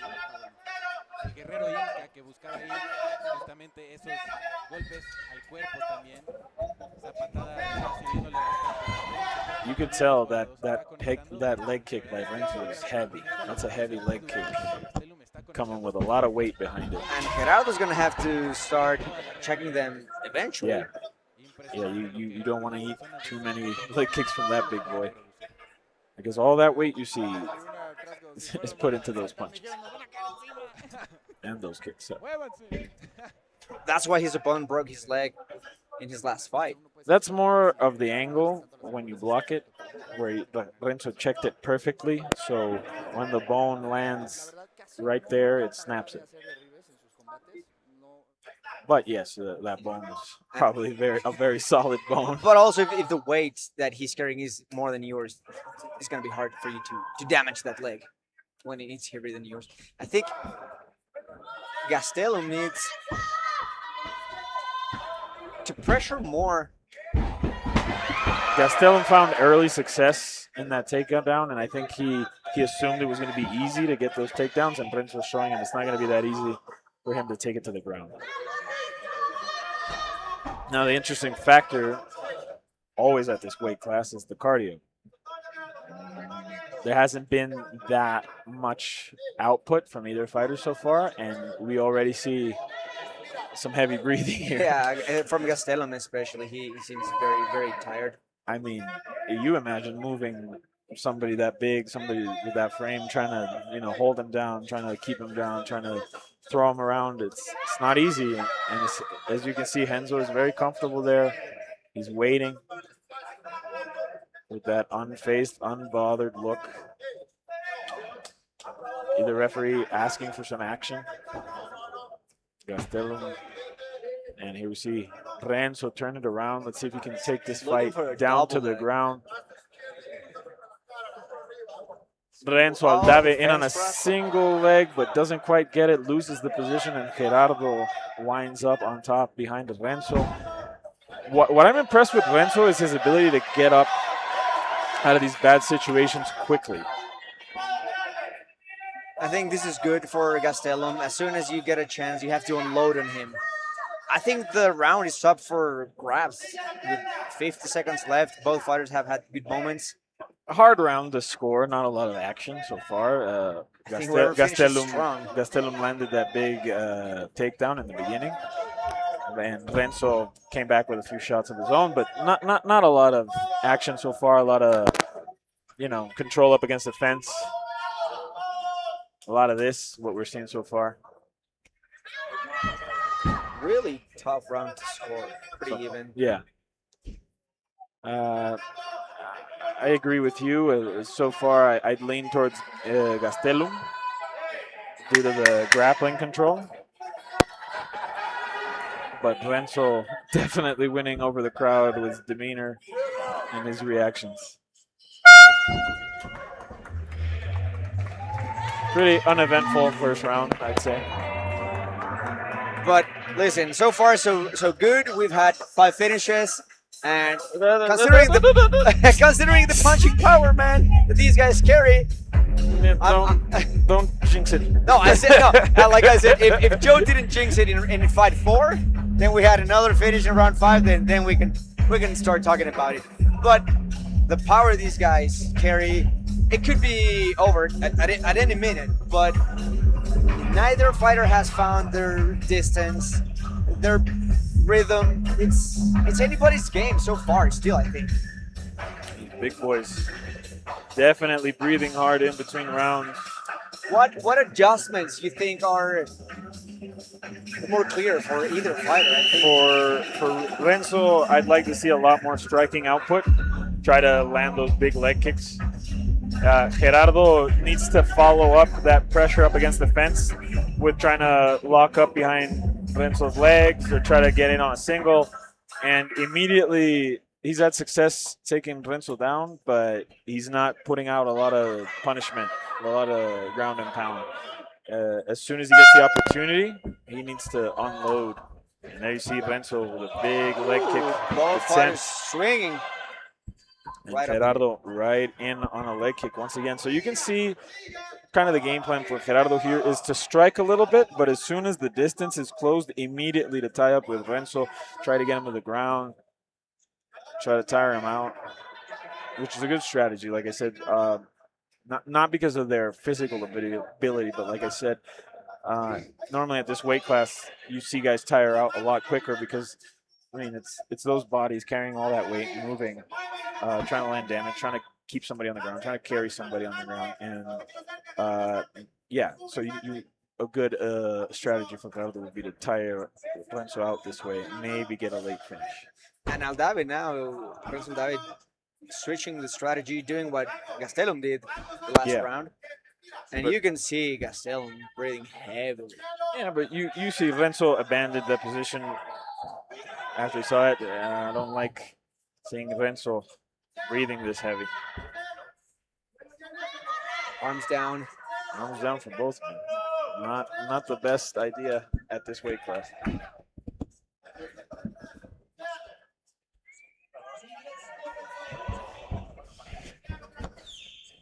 But even if you're tired, the power still remains. And that but everything is coming much slower, so you see it. For sure.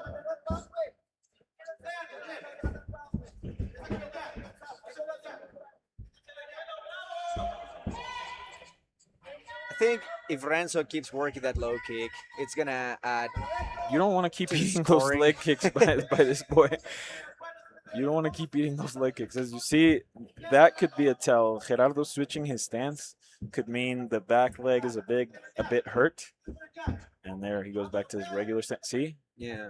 He doesn't want to keep that leg in front because he doesn't want Renzo kicking him. Oh!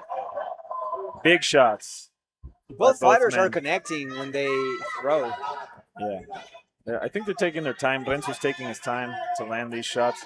Looking a little wild here. I'd like to see Renzo reel it in a little, try to land a more, more efficient And if shot. either fighter tried to land some elbows on these positions, Yeah, the clinch, I think definitely good to land there would short be elbows. yeah, really good up against advantage the for whoever does it first.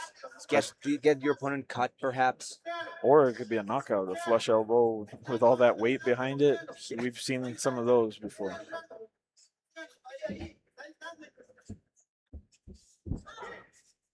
Jab by Renzo.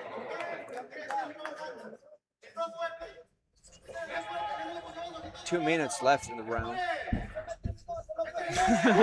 Gerardo kind of slapped He's gonna Renzo, slap him. kind of slapped him. Wow, Renzo good says, combination by Gerardo. Renzo shaking his head no, and Gerardo saying, no what? No what? Yeah, you can say no as much as you want. Eat but- these. I like the gamesmanship by Renzo.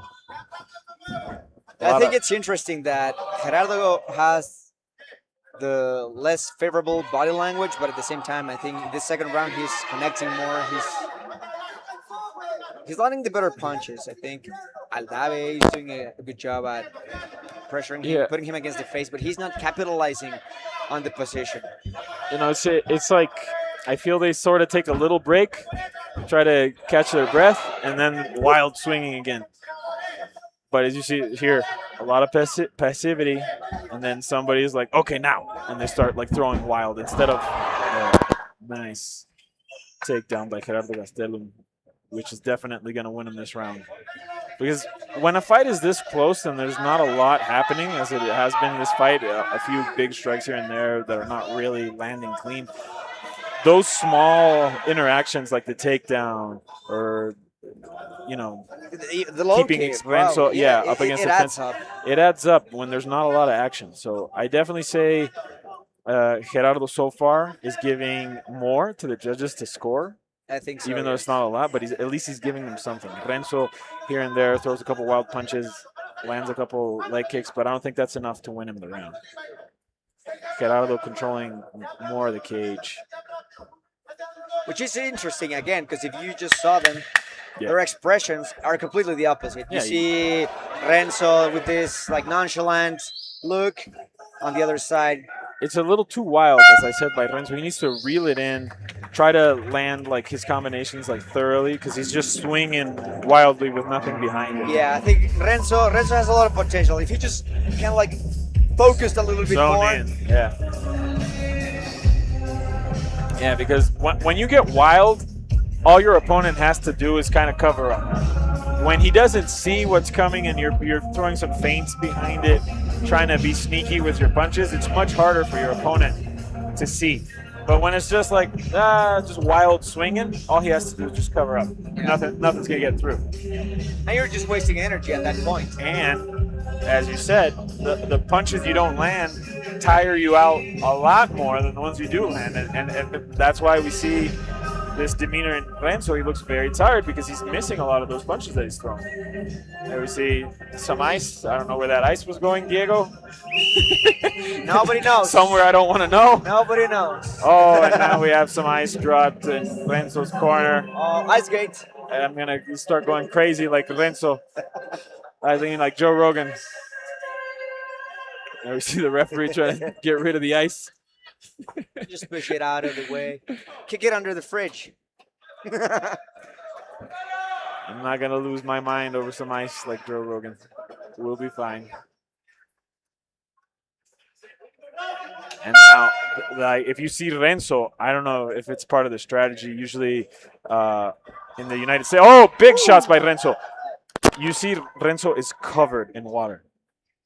Usually in an American commission, they would ask the corner to dry him out because that's an advantage. I don't know if they poured some ice over him, but now if Gerardo tries to grab a hold of him, it's much harder to control him. You're so slippery because look at him, he's soaking wet. So they do, like, the commission dries you off in the corner most of the time. Big opening by Renzo. Takes Gerardo up against the fence and now comfortable keeping him there. This is where I think if Renzo threw a couple of elbows, maybe some knees, just but just this is what I adding don't like. Points to the scorecard. He puts him up against the fence and does nothing with it, then just abandons the position, goes back to the center of the octagon. Looks more like a resting strategy than offensive. Yeah. Yeah, I feel like they're definitely trying to catch their breath wherever they can. Much more slower paced fight than we've seen tonight. There, a big leg kick by Renzo. Renzo looks tired. Like I don't think he can have an output of punches. And if you're Gastelum and you see that Renzo is visibly exhausted, and that's where you go. Find somewhere inside. I don't know if Gastelum is waiting for the right moment to shoot in once again, try to put a stamp on this fight on the ground. I think Aldavi is doing a better job at keeping his energy and then exploding, keeping it, but it's not often enough to win the round. So in between bursts, he's giving the round away. And it's such a hard round, especially this one to judge. I mean, we're almost halfway into the round. But I'd say overall, the match, I think definitely Gastelum is up on the scorecards. I agree. He's had more definitive output in control, in striking, in takedowns. Renzo's kind of been all over the place. There we see. Exactly. Like whoever goes first is gonna concise strike by Gerardo. Woo! He's landing much cleaner on Renzo. And here we see the big boys going at it. Starting to get a little wild, but see, that's what I mean. Renzo's missing a lot of those punches. He's having those outbursts like Gerardo just did, but he's not landing as much, and Gerardo's covering him up more. Gerardo has had cleaner strikes, has had a couple of takedowns, has had more control up against the fence, and Renzo just not being able to put it together tonight.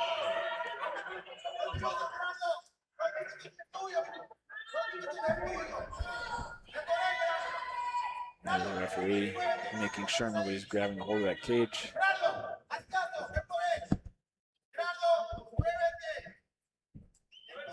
Yeah, Renzo definitely needs to pick it up if he wants to win this match, because so far he's not going to win it this way.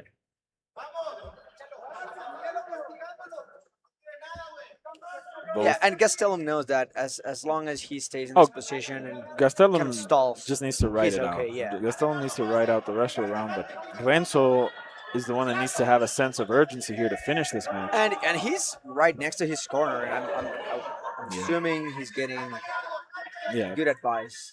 I don't know if they think and he thinks they're up in the scorecards and this is just the strategy. There we see the referee saying something. Sorry, the judge on the outside is pointing something out. I don't know what's happening. I don't know if somebody was grabbing some fence. Yeah, definitely. See, when the referee has to step in, it's a bad sign that nothing's going on. You see a small cut on Gerardo's bridge of the nose. He might have rocked Renzo there. Renzo kind of winced. Yeah, I think Gastelum is being also more efficient with his head movement. Both of these boys need to put a stamp on it. 30 seconds left. If somebody wants to win it, they need to go for it now. We need to keep this up, keep this striking pace up, but once again, we go up against the fence, and this might be it. Yeah, I think this is we got the gonna be final it. 10 seconds. We're gonna spend the last 5 seconds of this match right up against the fence. Now Salvi's gonna say that I jinxed it. You definitely jinxed it, Diego. Thank you so much. We had a beautiful finishing streak. We had a good run. We had a great run, and you had to go ahead and jinx it up. I'm only playing, ladies and gentlemen. Unfortunately, these things happen sometimes. Both of these warriors try their best, you know. They left it all in there for sure. And yeah, you can see they're both wearing it on their face. It's not like nothing happened. This will be a learning experience for sure. Yeah, for both of them. They will learn a lot. Much slower pace of fighting, but in the end, fight nonetheless. It wasn't like completely horrible like Derek Lewis and Ngannou. We didn't see that at least. No, not a boring fight. It was much slower pace, much more uneventful. From the pace we were coming on, through the prelims where it was finish after finish after finish, Yeah. exciting fight after exciting fight. You can't keep that pace forever, or can we here at the MFL? We certainly strive for it with the matchmaking. We've had some excellent fights tonight so far. And it's hard to find bigger guys here in Latin America, not just in for Mexico. sure, All for sure. We don't have the aside biggest. from Brazil, Yeah. the rest of South America, Yeah, here in Mexico. Latin America doesn't have the biggest weight classes, and when you do see heavyweights, they're more of this type of frame, and it slows down the fights a little bit. It's not the same pace of heavyweight. Not the more athletic. When you're not a heavyweights. natural heavyweight, it's different. You're gonna gas out much quicker. So I don't know. I think Gerardo. I'm assuming Gerardo is going to improve yeah. his record to 5-0. Yeah, I think Gerardo might have just handed Remso his first professional loss. Let's go to David Guevara up in the cage.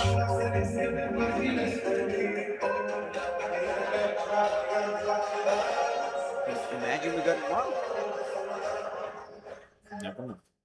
Damas y caballeros, después de 3 asaltos, nos vamos a las tarjetas de los jueces. Ladies and gentlemen, after 3 rounds, we go to the judges' scorecards for decision. All 3 judges score the contest 30-27 for the winner by unanimous decision, Gerardo Gastelum.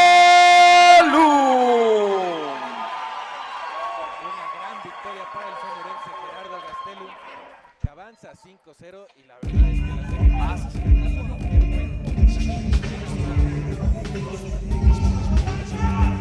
Gerardo, estoy aquí con Gerardo Gastelum. Gerardo, sigues invicto, una victoria más para tu récord. ¿Cómo te sentiste durante este combate? Muy bien, un poco afectado a la altura, pero dimos todo lo que pudimos, sacamos la chamba y darle para adelante. 15 días o 20 o no sé cuántos días, pocos días, lo que hice va hasta el cielo, para toda mi gente de Guaymas que me está viendo, que me está apoyando, para mi jefe, para mi familia, para mis compas. Imagínense qué puedo hacer en un campamento completo. Quien sea, estoy listo.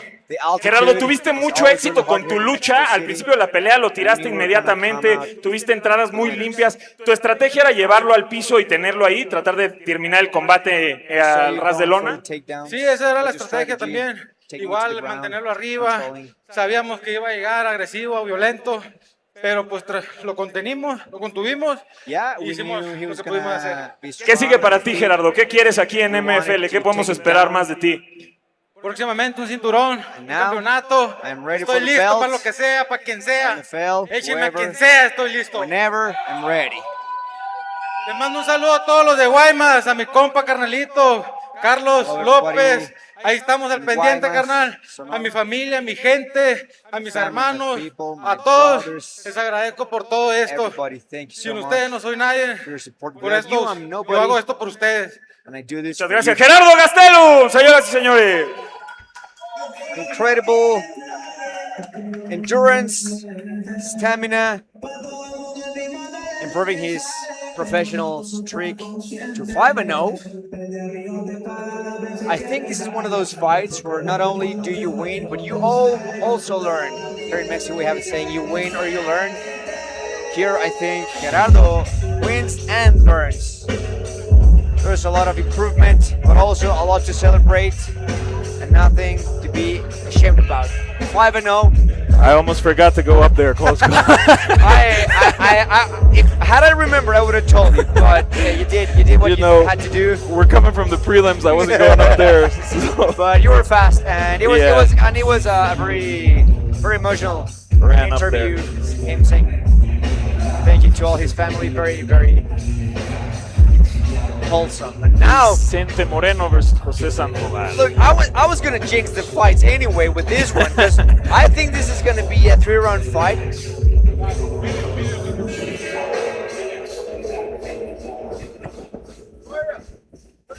But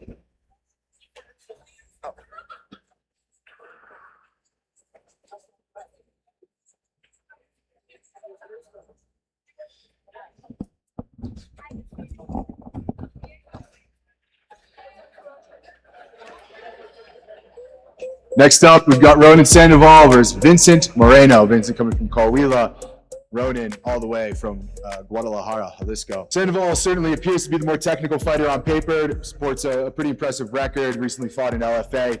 He appears to be at the top of his game, ready for the call from the UFC. A couple more fights, who knows where I'll go. Look for super technical boxing, striking, and a very well-rounded ground game. It's going to be a tough opponent for Vince. Yeah, when you see Moreno here, he's going to have to look to counter-strike, use the ability to get to the ground, use some good hip movements, and maybe look for a submission. La parte más fuerte de mi juego siento yo que son las ganas, el corazón, mi striking, mi ir hacia adelante, mi no rajarme aunque siento la presión. Mis fortalezas como peleador creo que es que tengo un juego muy completo de grappling, tanto de striking. Me encanta sentirme en presión, me encanta sentirme amenazado, me encanta recibir, golpear, intercambiar y pues todo lo que viene siendo violencia. Realmente lo que busco dentro de la liga es ser campeón, sobre todo voy a ser un peleador que van a recordar, que al final del día cuando digan en ese evento en MFL el 15 de agosto peleó el Ronin, lo van a recordar. Vamos a ganar siendo los mejores esa noche, de eso no tengo duda, y sobre todo mostrando una nueva versión. Mi meta dentro de MFL es dejar marca no solamente como un peleador que siempre gana todo, sino ser un peleador que las personas conozcan por lo duro, por ser un peleador de verdad, un peleador que necesitas pasarle con todo por encima si no logras ganarle. Cuando entre a la jaula de MFL, les prometo una versión diferente de mí, una versión más madura, una versión con mucha hambre, una versión sin presiones, una versión que ama lo que hace y sobre todo, dispuesto y listo para dar el show y la pelea de la noche. Más allá de siempre ganar, siento que hay que enfocarse en darlo todo, en de verdad hacer que las personas se sientan identificados con tu estilo de pelea y pues más que nada pues dar show.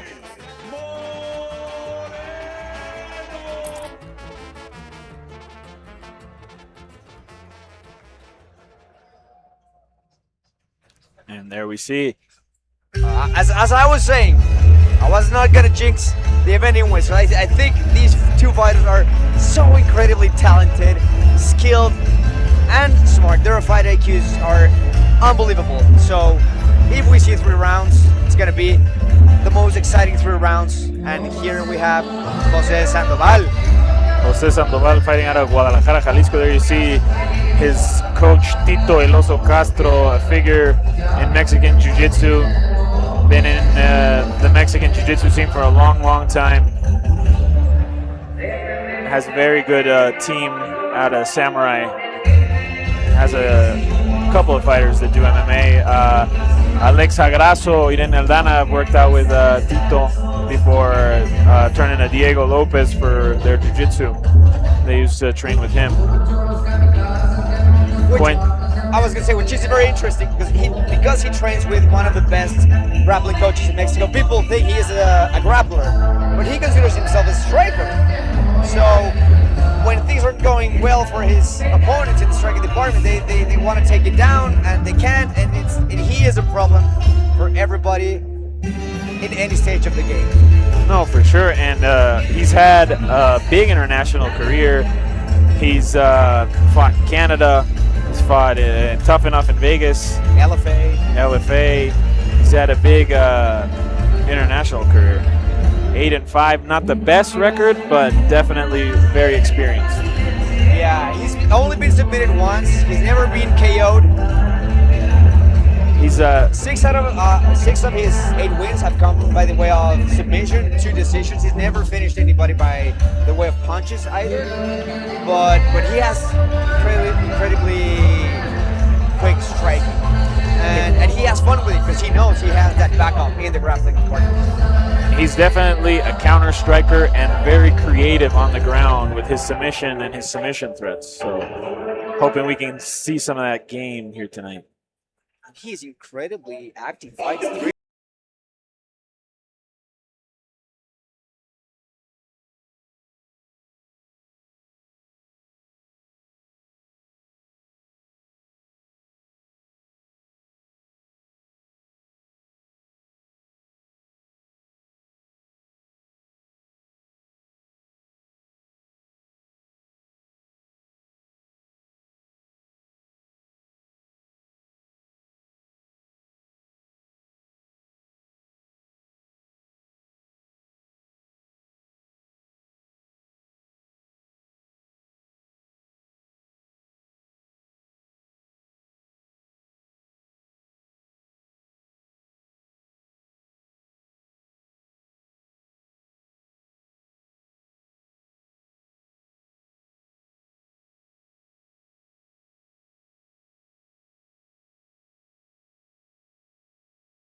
submission, so who knows what we're gonna see. We go up to That's why we're David here. Guevara up on the cage. Ladies and gentlemen, this fight is 3 rounds in the flyweight division. Damas y caballeros, esta pelea es a 3 asaltos en la categoría de peso mosca. Presentando primero, en la esquina azul, un peleador de artes marciales mixtas, con un récord profesional de 8 victorias y 5 derrotas, midiendo 1 metro con 65 centímetros, pesando 124.5 libras. Introducing first, fighting out of the blue corner, a mixed martial artist holding a professional record, 8 wins, 5 losses. He stands 5 feet 5 inches tall, weighing in at 124.5 pounds. Fighting out of Guadalajara, Jalisco, José El Ronin Sandoval.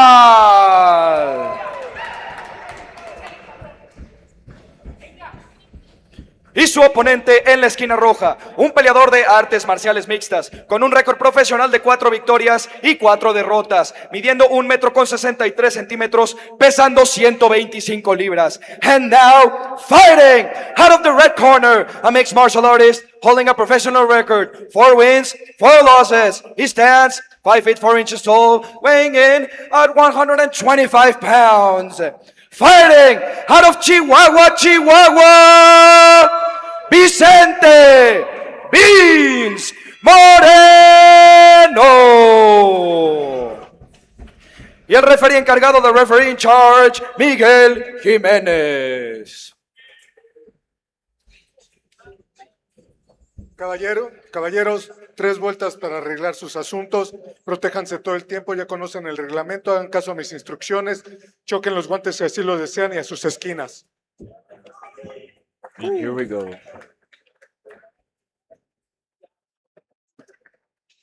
Second match of our main card between José Ronin Sandoval and Vicente Vince Moreno. Vince has 4 round 1 submissions. Yeah, I want to see what happens if we go to the ground because they're both prominent on the ground, so I want to see a good jiu-jitsu back and forth if we can. I mean, we just saw 2 grapplers fight each other and we had a stand-up battle. Oh, beautiful Imanari roll by José Ronin Sandoval, going up for a toe hold, trying to luck up that toe hold. He needed those legs around. He's going for it again. He's going for that toe hold. Very aggressive. Ronin Sandoval now prefers to keep side control. Let's see what he's going to go for here. Looks like he's going for that arm. No. Very nice Imanari roll into the leg by José Ronin Sandoval. As we said, very unorthodox grappling. You typically see that more in a jiu-jitsu match, not so much in MMA, but you do get to see it every now and then out here, and that was very nice leg entry by José Ronin Sandoval. And I think Vince did a really good job at staying calm, waiting for a little opening that he could escape.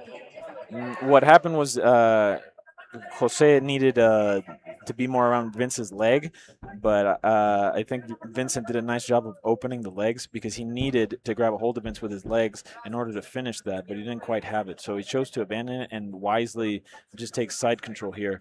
And the reason why we're stuck in this position, if you can see, is Vince has Jose's arm not anymore, had his arm trapped between his legs, and that was inhibiting Ronin from moving too much or to advance position. Now let's see what Ronin can work on here on side control.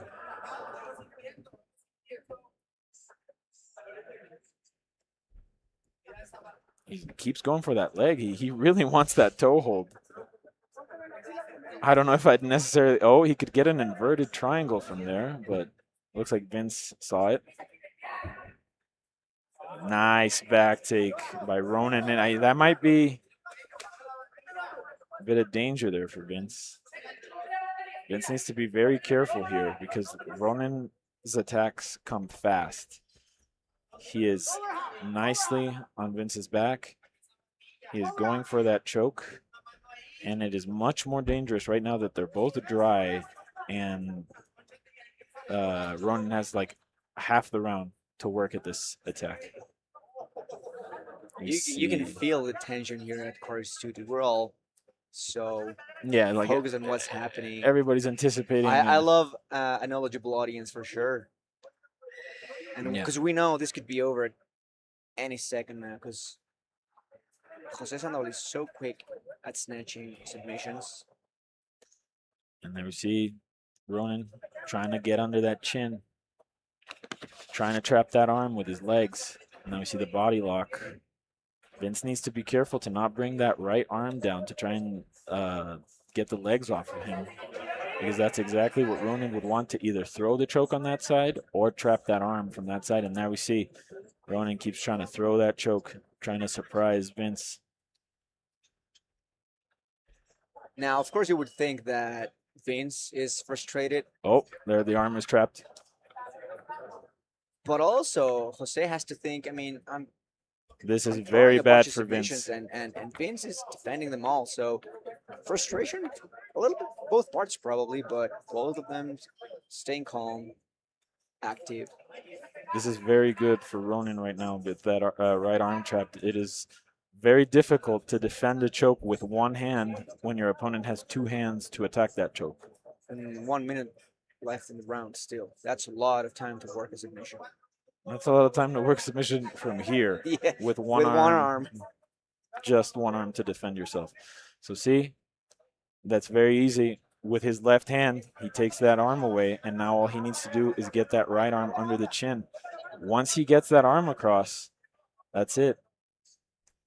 How about Vince, though? What does he have to do to get out of this position? The only thing Vince can do is what he's doing right now, is try to tuck his chin. To get out of the position, he would need to roll towards his left arm, try to wind up belly up to get that arm free, and now that arm is free. Exactly what he did right there. Turn into Ronan.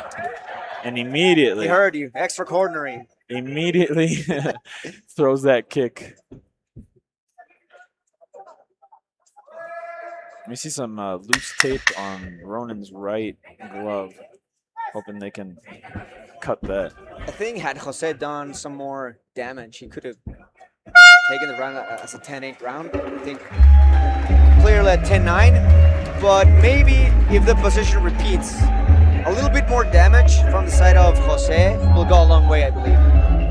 Yeah, definitely a round for Jose.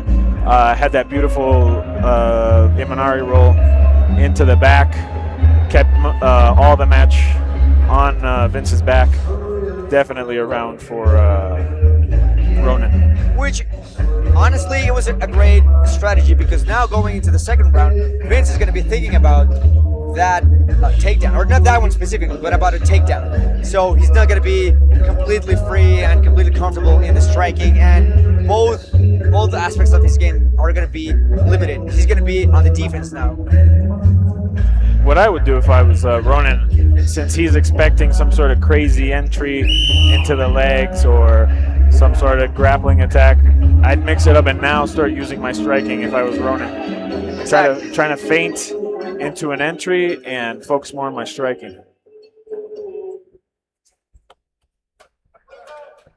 Second round in this battle of grapplers. As we saw, Vince, a competent grappler himself, fending those attacks off. Not easy attacks to defend. And there we see Vince charging at Ronan. Ronan not too phased by it, keeps bouncing around, throwing some feints himself.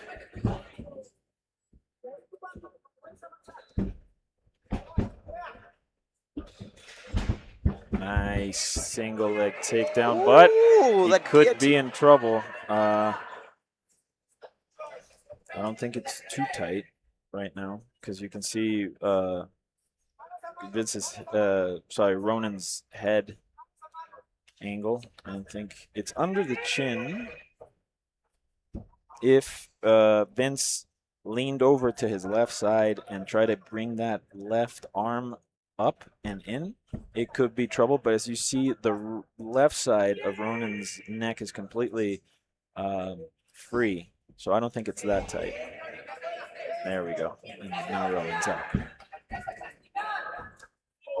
Good. More aggression from the side of of Vince, whether it's with his back on. Oh, jumps on a the leg mat. attack. Ooh, Straight ankle. Could turn it into a heel hook here.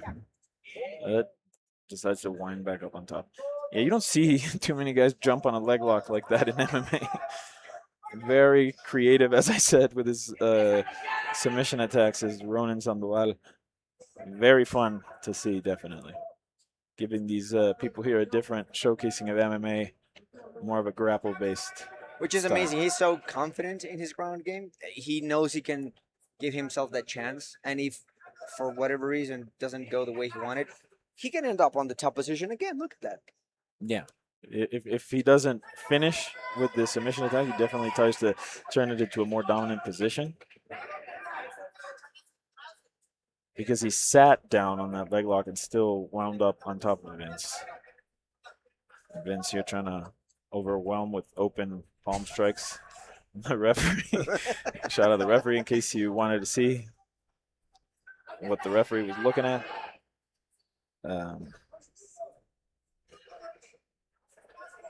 Yeah, those palm strikes on the ear, they're not going to do damage, but they are going to frustrate you.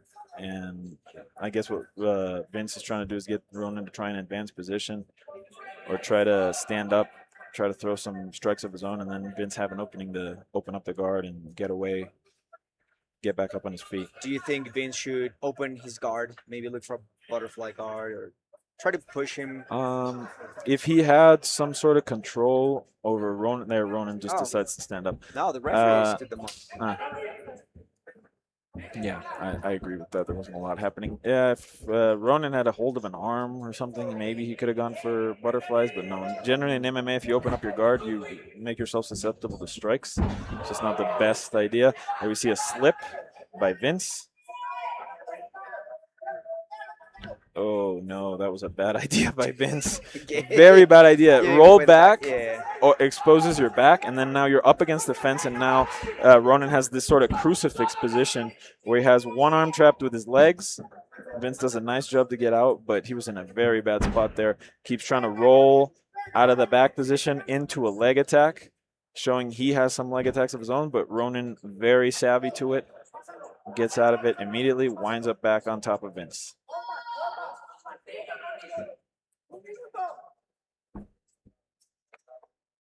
And here we go back up to close guard. Ronen this time trying to stack Vince. Much better than before when he was just laying on Vince from close guard. And this is what got them stood up in the first place. Not a lot happening from Because Vince's close Jose guard. is not as active as he should. Like those little punches that Moreno is landing, maybe Jose should be trying something on the side of the head, little hammer fists, something. Everything adds up. If you're the guy on top, you're the guy in the, say, dominant position. It's your job to advance or land some damage. It's a guy on the bottom can't do a lot except throw some submission attacks or maybe some elbows from the bottom, but it's definitely on Ronen to try and advance position or improve his position. Because Vince can't improve his position unless he goes for a sweep or something. And here we see Vince trying to help himself with the cage into an arm attack or trying to sweep Ronen, but not enough time. Definitely Ronen up by 2 rounds so far. Very dominant grappling, overwhelming Vince. Vince needs to put a stamp on it in this last round, try to get a finish, because it's not looking good for Vince. It's not. Definitely needs a finish. Ronen, he's going to come out in the 3rd round, do the same thing. Yeah. Pressure, take the fight down however he can. Might even pull guard. It might work for him because he's being so dominant on the ground that he has no issue going there. And Vince needs to show a little bit more aggression as well. But at the same time, careful, because then he's going to give away the position. He has a tough challenge. Yeah, Ronen has nothing left to lose in this last round. All he needs to do is survive the 3rd round, and he wins this match. Vince needs to go all out, try to get a finish however he can, maybe striking or submission, but it's definitely on Vince's hands to try and finish this match. But also, Ronan can open up more because he knows he's winning. Maybe he can try some crazier attacks from the ground. Now we see a nice show of sportsmanship. Both fighters hugging it out before the third and final round.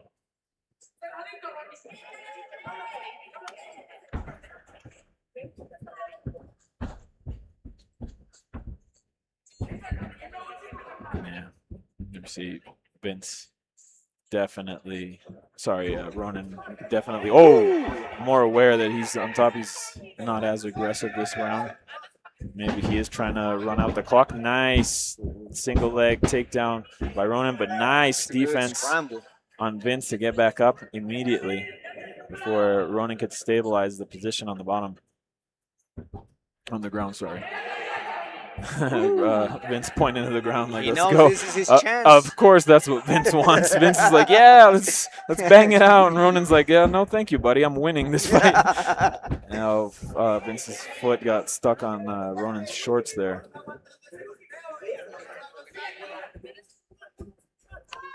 Yeah, Vince is like, yeah, let's trade punches right now. And Ronan's like, no thank you. I'm good. I'll try to keep grappling my way into this victory. Thank you.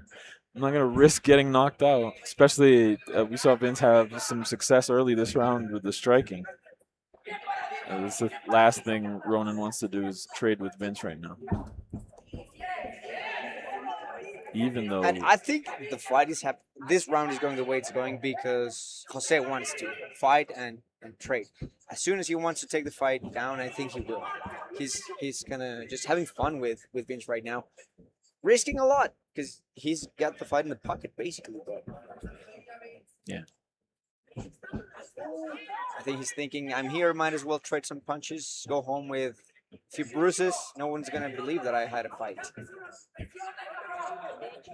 Yeah, Ronan definitely playing it much safer this round because he knows he's up on the scorecards. Just needs to last through the round to win this fight. And I think Vince is doing a good job at being first, not being over-aggressive at the same time. Yeah, but Vince needs to go for it because he's down on the card, so him being more reserved is not going to win him this fight. That's what he needs to do. That's what he needs to do. Huh? With only half a round left on the clock. Yeah, no, definitely. Vince is trying to bait Ronan. Like, yeah, let's trade. Yeah, Ronan's like, no, buddy, I'm up on the cards. I'm not gonna do that. I'm just gonna keep circling and trying to steal. I would love for Vince to just sit down and be like, "Come into my guard." No, that would lose like you want to Vince. trade it? Come into my guard. That would lose Vince the round. He needs to win the round because he's down. Ronan maybe could do that. Ronan could be like, yeah, I don't want to keep fighting on the feet. Let's keep grappling some more. Yeah, so we're seeing a lot of more passivity and just circling by Ronan because, again, he knows, the referee, get out of the way. Get out of the way, referee. Run out of there. Circling the same way. Well, Vince is circling so much, the referee can't keep up. He has to keep getting out of the way. But no, definitely Vince. Ronan playing it safe this round, trying to edge out his lead over Vince. Even though Vince will probably win this round so far, it's not enough. I think Ronan Sandoval definitely could have done more this round, just to win the fans, just to put a stamp on your victory. You've already proved to yourself that you can dominate for 2 rounds, so why not do it on the third? Exactly. Maybe get the finish, and if not, then you just completely dominated. But then this just looks. No, and it's dangerous also to play this game because you see Vince coming forward, and if he catches him, that lead he has goes away like that. One punch, and that's all it takes. So he could play it more conservative as he's playing right now, but in a much more dominant way. Like, try to say now Vince is baiting him, like, grab my leg. I wish we saw more output by Ronan instead of just circling. Definitely not going to win him any fans, but is protecting his lead in this match. And it's brand building at the end of the day.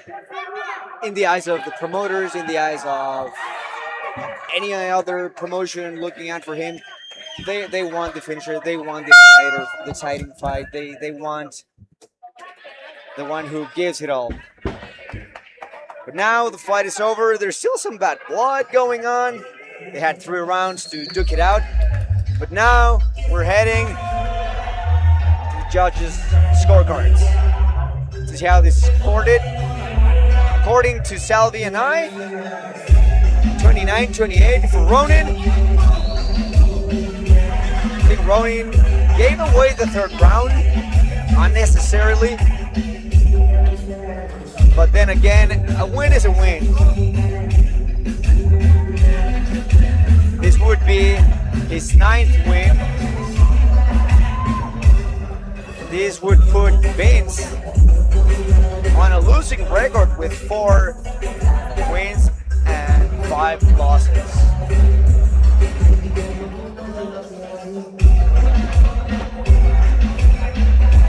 But a very, very dominant performance by Jose Sandoval, really showing what we knew and what he said. Actually, he's backing up what he said coming into the fight. He said he was going to show a more mature version of himself, which he did. He said he was going to show a better grappling, which he did.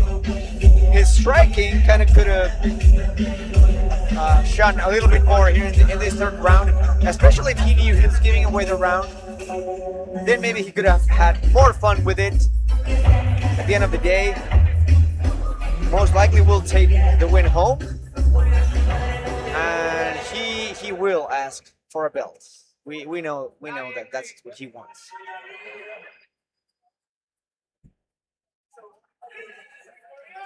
Waiting for the judge's official decision.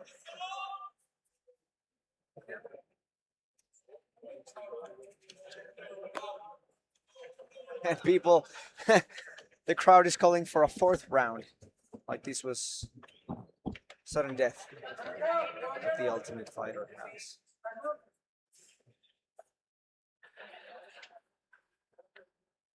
And Ronin, with only 25 years of age, showing so much maturity, such a well-rounded game, very, very promising. Damas y caballeros, después de 3 asaltos, nos vamos a las tarjetas de los jueces. Ladies and gentlemen, after 3 rounds, we go to the judges' scorecards for decision. Judge number 1 scores it 29-28, Sandoval. Judge number 2 has it 29-28, Moreno. And judge number 3 scored the contest 29-28 for the winner by split decision, Jose El Ronin Sandoval. They got me scared a little bit. José, platica aquí un poquito conmigo. Para empezar, una decisión un poco extraña. ¡Ey, México! ¡Ey! Ya, túpense el rollo,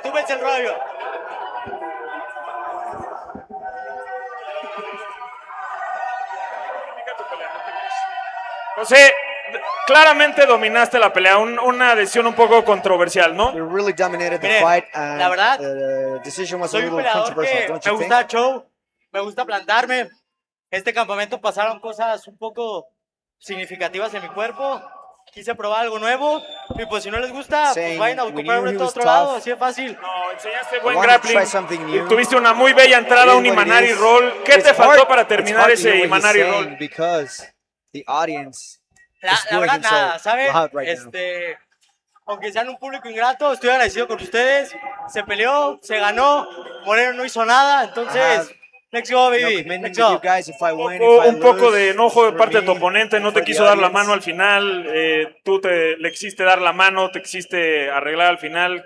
¿Qué estabas pensando en esos momentos? Allá en mi rancho, en Jalisco, en Tepa, hay un dicho que dice: lo cortés no te quita lo valiente. Entonces, así es fácil. We wanted to touch hands, he declined. No quiero agradecerle a nadie, yo me quiero cenar y pues a quien no le guste, la puerta está abierta, abra. Jose Ronin Sandoval, damas y caballeros.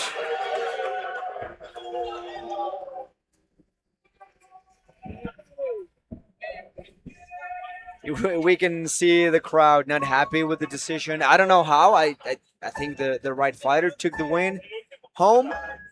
Like Salvi said, a little bit of a controversial decision, but at the end of the day, I think the right winner took the win. And that's the problem, right? He put on such a good show, such a good performance in the first couple of rounds that finishing like that will do that to your brand and the audience. At the end of the day, the win is a win. The winning record will speak for itself.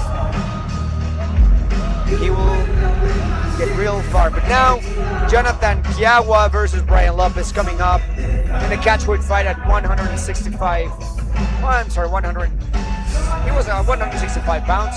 They both weighed in under 165 mark. And here we have Brian Ulises Lopez, 24 years of age, 180 centimeters. Fighting out of Hunters MMA, also from Guadalajara. Record of 4-2. He is on a 4-win streak. He's had 1 year of inactivity due to a shoulder injury. And he has the traditional chubby kid story where he started training because he was fat. And now on a 4-win streak, he's fought Kevin Arreola, who pulled the upset last event here at MFL. He's a great striker. He's a really fast counter striker. His finishing instincts are next level. And his last two fights are KOs in a minute or under. Actually, one was in 1 minute and 11 seconds. The other one was in 56 seconds, I believe. So, definitely powerful, lethal striker. Dangerous at the beginning of the round.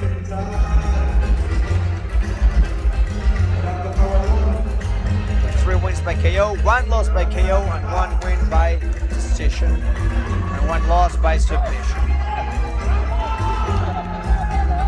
Keys to victory, again looking for the finish in the first 2 rounds, and being precise with elbows and knees. Not the funnest interview to have. I was telling people at home that I couldn't translate what he was saying because the crowd was so loud at the booing that I couldn't hear what he was saying. I said, do you want to thank anybody? Do you want to say anything? He's like, nah, I don't want to thank anybody. I got the this gist of it. ungrateful crowd. He was just playing the heel too much. Not at all what I said. Yeah, I mean, I thought it was controversial decision for it to be split. I definitely thought Ronan was up by 2 rounds. Joe told me he thought Vince won.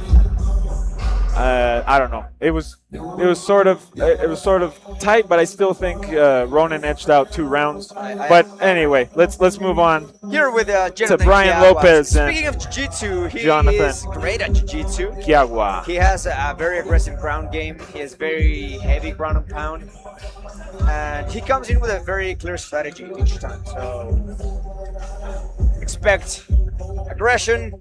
He's very careless. He fights with his hands down. And he's coming off 3 losses. He's trying to break the spell. So hopefully that wild style is contained a little bit. We don't want to lose the wildness because that's what makes him him. But we want to channel it better. Record of 3-3. 2 wins by KO, 2 losses by KO, 1 win by submission or 1 loss by submission. Never gone to the decision, this fighter.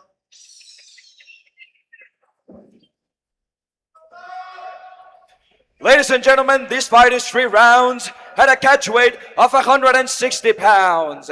Damas y caballeros, esta pelea es a 3 asaltos en un peso pactado de 160 libras. Presentando primero, en la esquina azul, un especialista en striking, con un récord profesional de 4 victorias y 2 derrotas, midiendo 1,80 m, pesando 160 libras. Introducing first, fighting out of the blue corner, a striker, holding a professional record, 4 wins, 2 losses. He stands 5'8", 11 inches tall, weighing in at 160 pounds. Fighting out of Guadalajara, Jalisco, Brian Ulises.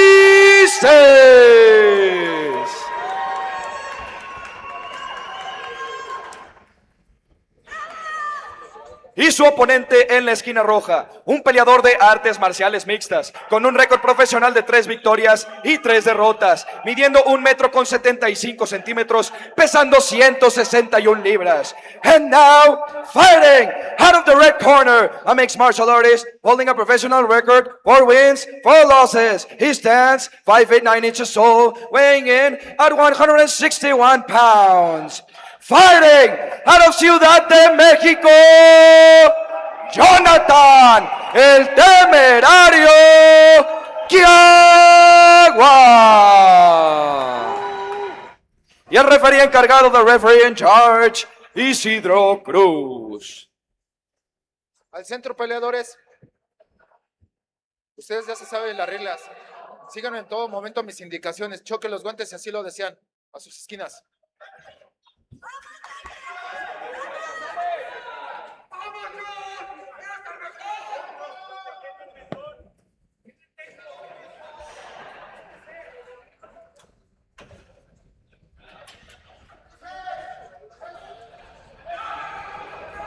Brian Lopez, I don't know if you mentioned, he's coming off consecutive KOs with a knee. I didn't say it was a knee, but I said they were in under a minute. Yeah, but both with knees, so yeah, watch with out knees. for those knees. But as we say that, a big punch. Oh my God. And a big answer by Jonathan Temerario Quiagua. These boys are swinging right off the bat. If this fight goes to the second round, I'll be surprised because both fighters pack dynamite in those gloves. Yeah, they both touched each other. Oh, my God! As I said it. And that is going to have to be it. Jonathan Quiagua has Brian Lopez in a lot of trouble. I don't know if Brian can recover from this, Diego. I hope he can, because we've seen a couple of stoppages that had us wanting more, and I think Brian can keep going. And I think here it was a mistake by Jonathan. He should have kept striking. He tried to go for the submission. Oh no, there he definitely hurt. Brian is definitely hurt. Jonathan just needs to pace himself, try to land some clean strikes. Oh my God. Oh yeah, this is definitely going to be stopped. What a spinning elbow.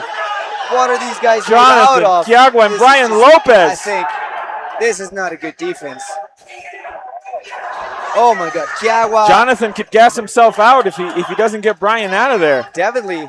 And look, he's already swinging a little bit slower. And Brian, if he recovers, Brian is still in it. He's still in it. Yeah, look at him. His eyes and still dangerous. Are trying to recover. Not so sure where he's at, I'm sure, but Jonathan could have gassed himself out trying to finish Brian, and Brian can make a comeback here. Brian still seems a bit hurt though. But Quiagua looks slow already. I think he probably punched himself out. Yes. Not only, big strike again by Jonathan Quiagua. Not just, but the adrenaline dump as well. No, Brian seems very hurt, but we need more urgency from Jonathan. But I think Jonathan might have gassed himself out trying to get Brian out of there.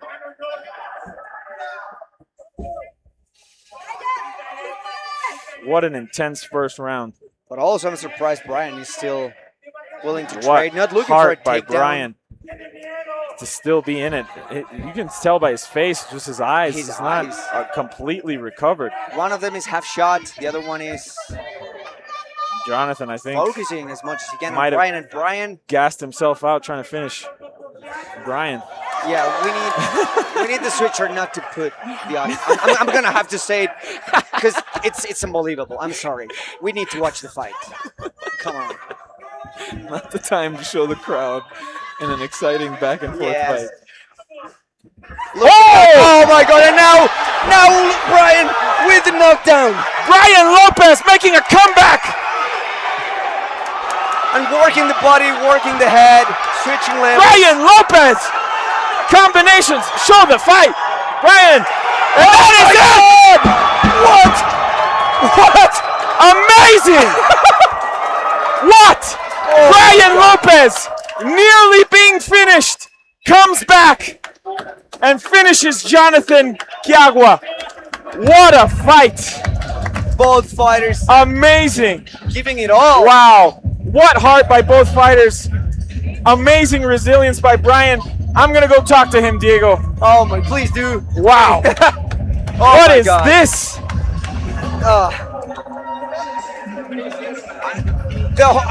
I am speechless. I need.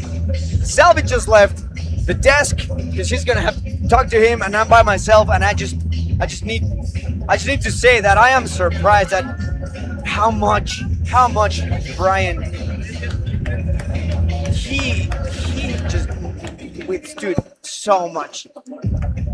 And then coming from behind, and Jonathan also, I kind of wish the ref gave him the same chance that he gave Brian, but Jonathan Kiagwa didn't show that it was a bad stoppage at the same time. So what a fight. I could watch these two fighters fight every weekend.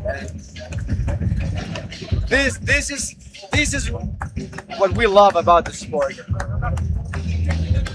It's sportsmanship, it's skill, it's toughness, it's endurance. And both these fighters just showed an amazing display of all those. Here you see in the replay, Brian turning his back, getting out of that position. And I think this is when Jonathan kind of punched himself out, had an adrenaline rush. Had he picked his shots better, I think it could have been his fight. This was his fight to win, but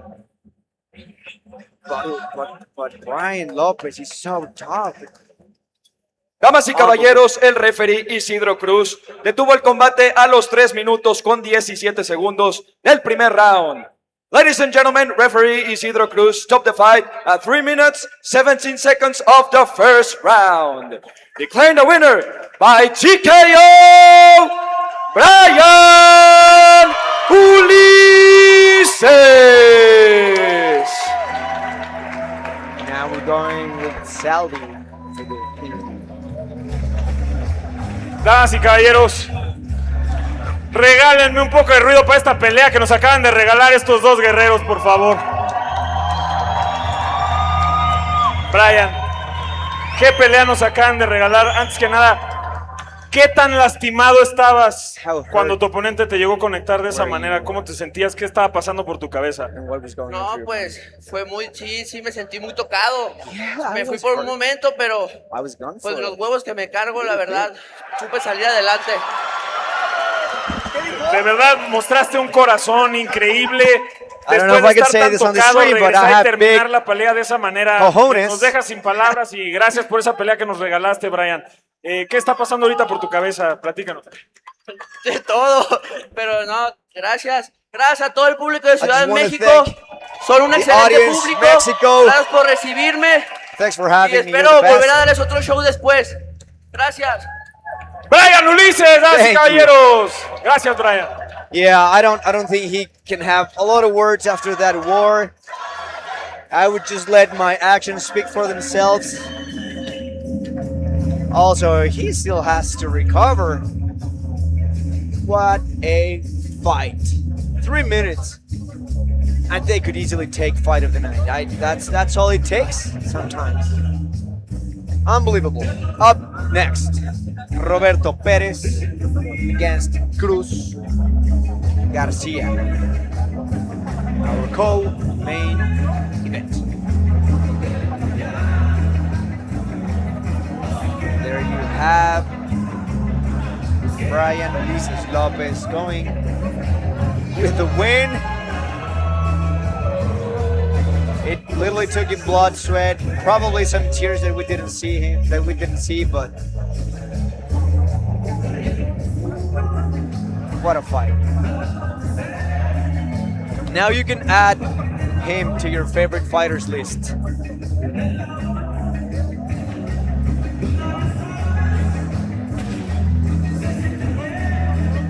Here on the replay, you guys are watching at home. Just surviving on instinct. Just basically letting the body do what you train it to do. And if had the ref stopped the fight at that time, that moment, I don't think a lot of people would have complained. But now we're seeing the combination that he put on his opponent.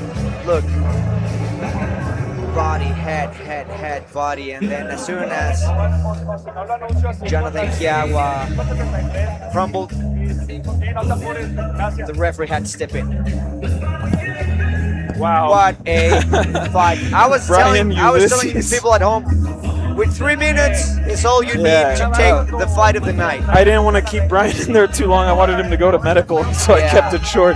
Actually, he probably needs to go to medical more than Kiagua. So yeah, probably. Probably. The referee was like telling Kiagua, go to medical now. I was like, get Brian to medical right now. Yeah. Both fighters, amazing display. What a fight. Surprise fight of the night.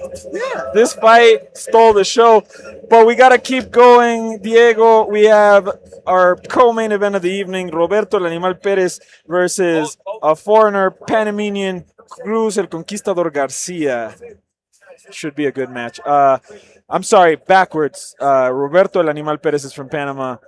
Cruz El Conquistador Garcia is Mexican. Fighting out of Kame House in Colón, Panama. Kame House, if you're a Dragon Ball Z fan.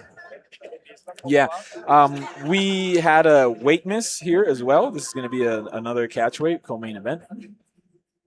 And there we see Roberto El Animal Perez coming out. I think he trains out of Mexico. I don't think he trains in Panama anymore. He's Panamanian. He's Panamanian, but Kame House. Kame House is in Mexico. Out of Kame House, yes. Yeah, Kame House is in Mexico. 29 years of age. A record of 2 wins and 1 loss. He has his coach Saúl and Vaquero Escudero with him. His last fight was actually at 170 pounds. I think that's where he fights more often. He has such an aggressive clinch. We have to look out for that. He's a husband, a father. Some of his accolades: he's a Central American Combat Jiu-Jitsu champion 2023, Panamanian blue belt champion, Central American Combat Jiu-Jitsu champion once again in 2024, 2023.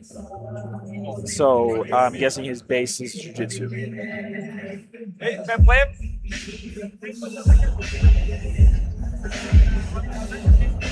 Keys to victory here for Perez is cutting off the cage, securing the level changes to get it to the ground. So he's fighting out of Mexico, but I don't know why we have a Mexican flag next to his name. He's from Panama. Yeah. Let's see if he can get this fight down to the ground where he probably wants it to be against Cruz. Conquistador. Yes.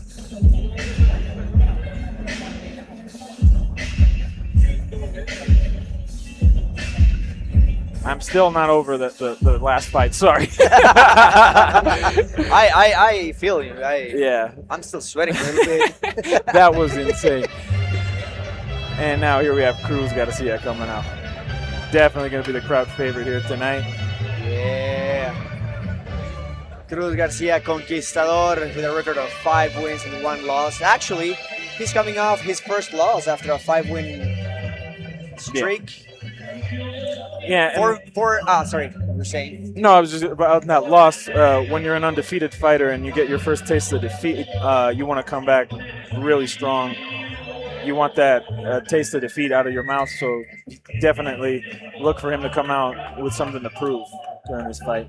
And he's fighting in Mexican soil, and you know how Mexicans are very territorial about people coming in from outside trying to beat them in their home country.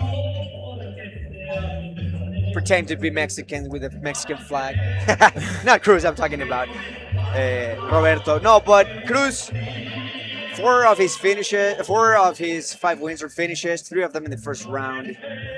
He's a 3-time golden medalist in the national amateurs here in Mexico. Yeah. He has a great takedown defense, by the way. I'm not so sure Roberto is going to try to take the fight to the ground, but if he does, it's going to be real hard. Well, Roberto's best bet is probably to try and get some ground and pound. That's how he's seen most of his wins on the ground. So his way to win doesn't exactly match up with Cruz's. Yeah, I mean, Cruz has a very interesting style. You'll see he's a counter striker. He gets a little too cocky, in my opinion. Not confident, but cocky. He puts his stance down sometimes. He's really good at switching stances. He's a pro since 2023, so not a lot of time. And like I said, he baits you. You know, he puts his hands down, head first, baits you so that you come in, and then he'll clip you with a great counter strike. Yeah, these boys have a lot to live up to with that last fight we just had if they want to keep this crowd on its feet. I mean, they are the co-main for a reason. Ladies and gentlemen, this is the co-main event of the evening. 3 rounds at a catch weight of 165 pounds. Damas y caballeros, esta es la pelea coestelar de la noche. 3 asaltos en un peso pactado de 165 libras. Presentando primero, en la esquina azul, un peleador de artes marciales mixtas, con un récord profesional de 2 victorias y 1 derrota, midiendo 1,85 metros, pesando 173.5 libras. Introducing first, fighting out of the blue corner, a mixed martial artist holding a professional record, 2 wins, 1 loss. He stands 6 feet 1 inch tall, weighing in at 173.5 pounds. Fighting out of Colón, Panamá, Roberto, el Animal Pérez.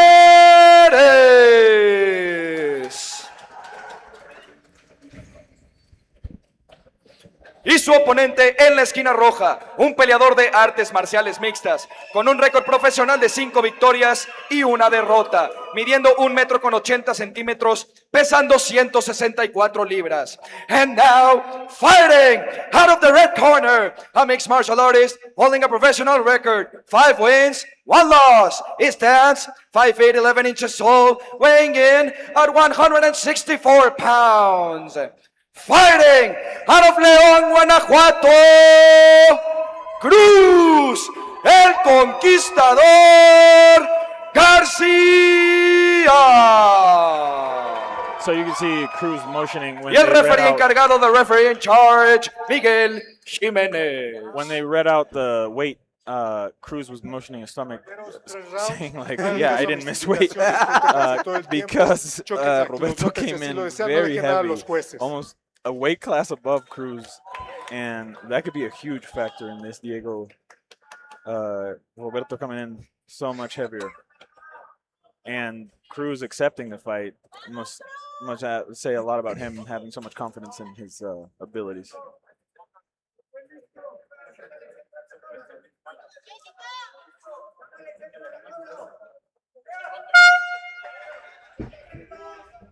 Here we go. Co-main event of MFL 5.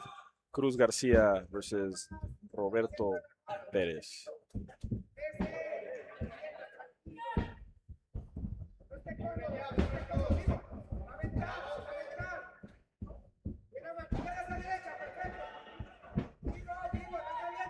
Yeah, I think we're going to see another striking back and forth, Diego. And I said Cruz was the one who would bait you in, but Roberto is taunting Cruz Roberto a lot. has his hands down. Yeah. Oof. Roberto closes in the distance. Tries to get Cruz up against the cage. Now that's a smart strategy by Roberto because he's the heavier guy, and he wants Cruz to carry that weight up against the fence, get him tired, get those shoulders tired, so he can't use his striking as efficiently. And that high kick is great attempt. Maybe Ooh, a setup. Nice hook by Cruz. Another hook by Cruz. Yeah, Cruz is landing here. And he's making a lot of power because Roberto had a. I don't know if showing Cruz's girlfriend. Yeah, but Roberto looks like he was hurt a little. Yeah, no, that's why he closed the distance immediately. Nice frames by Cruz here.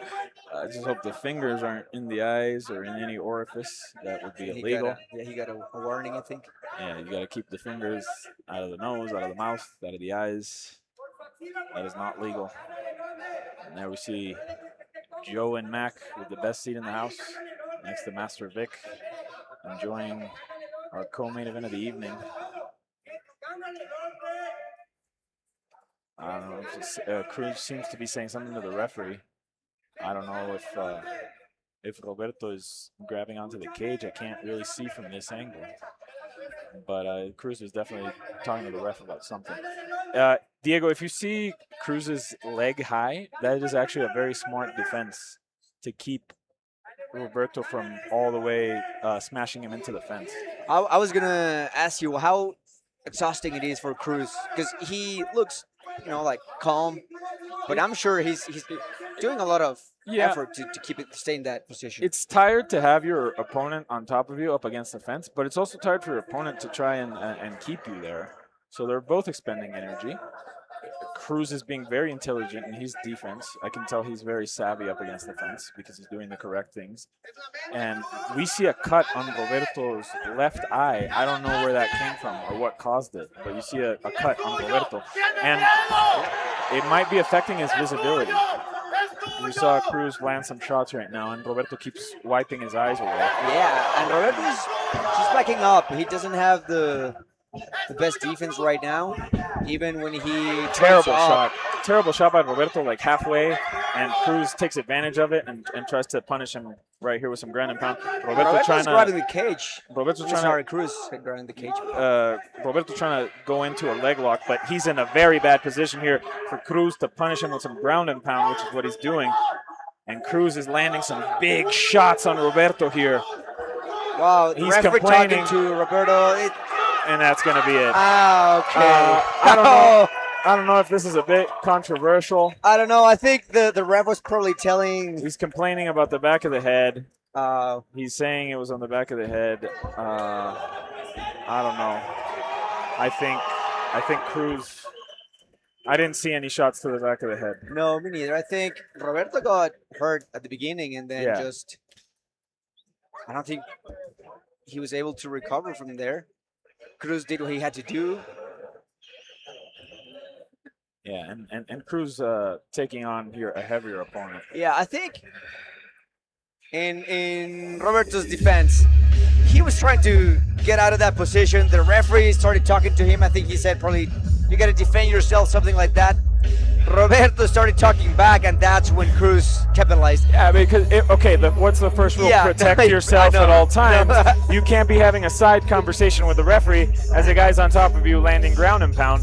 I don't know if Roberto hurt his neck when he went into trying to roll into that leg lock, and Cruz started landing the ground and pound. I don't know if he hurt his neck in a sequence there. That's not Cruz's fault. Exactly. That is not illegal. I don't know if he was complaining about strikes to the back of the head. I didn't see any strikes to the back of the head, so I don't think this was a controversial victory. I just think maybe Roberto injured himself trying to roll into that leg, and Cruz just capitalized on it, as he should. Roberto right now is being helped to sit up. Okay. He was laying down. He wasn't out or anything. He was complaining about something in the back of the head. I'll be right back to you. We're not so sure if it was like Salvi said, the neck, some punch to the back of the head, pre-existing injury perhaps. He's complaining about,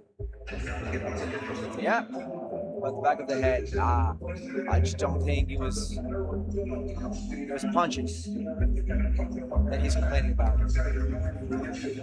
He needs help to get back up. Maybe we can get him stupid.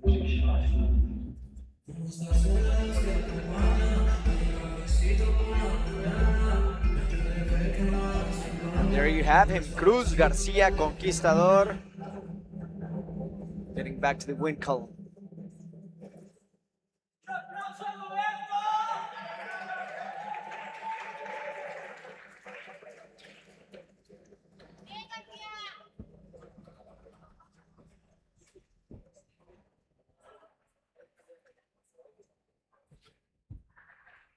Damas y caballeros, el referee Miguel Jiménez detuvo el combate a los 3 minutos con 41 segundos del primer round. Ladies and gentlemen, referee Miguel Jiménez stopped the fight at 3 minutes 41 seconds of the first round. Declaring the winner by TKO, Cruz, el Conquistador García.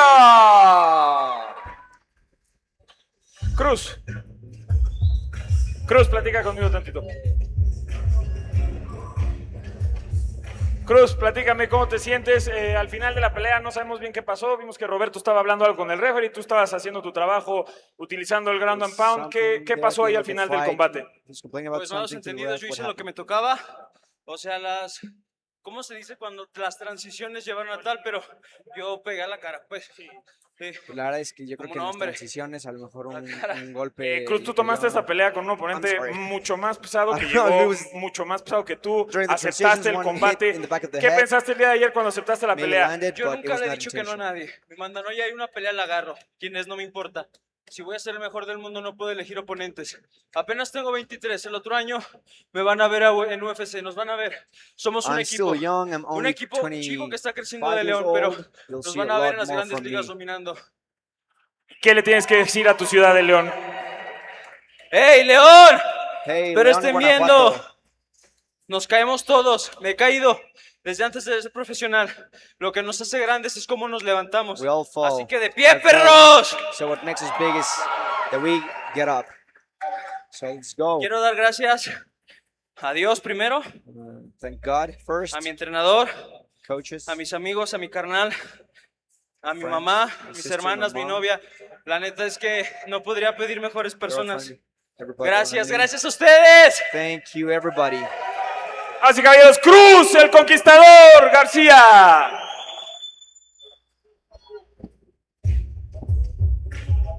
There you go, Cruz Garcia. Proving why he was so confident in taking this fight, even though he had a weight disadvantage. He proved it with his fight IQ, with his stamina, with his power, and his skills.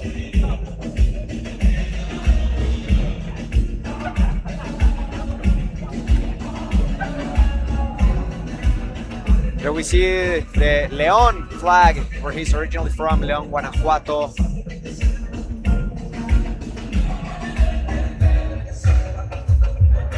We say goodbye to him so that we can begin our main event of the evening.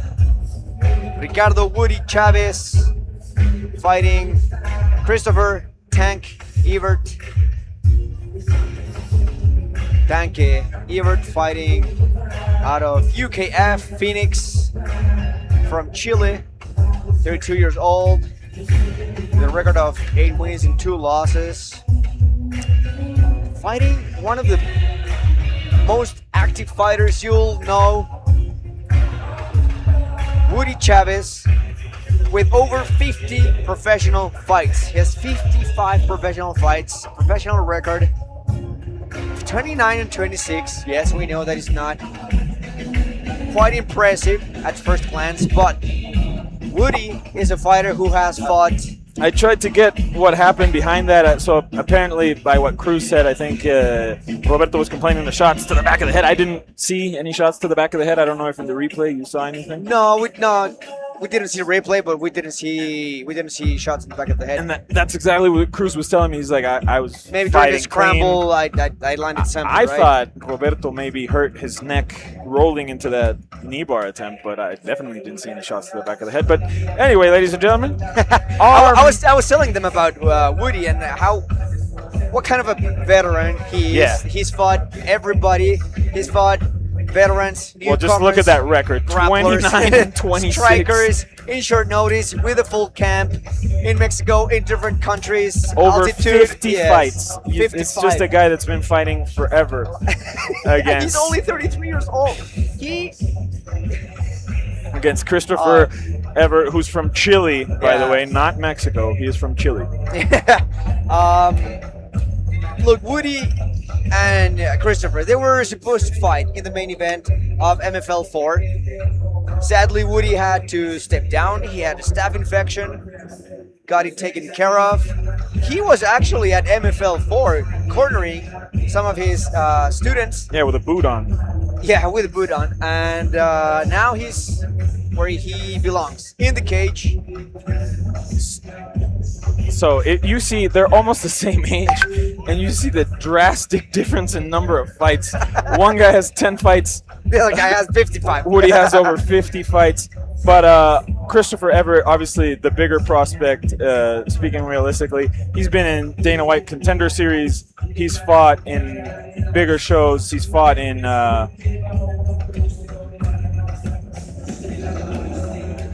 And now for our main event, for the first light heavyweight title in the MFL, Ricardo Woody Chavez from the one and only Mexico City, coming back from MFL 1 where he had a great decision win against Tony Gordillo. For Woody, he's got to look to pick and choose his spots, be very technical, look to find those pockets to attack and defend well. Well said, Mac.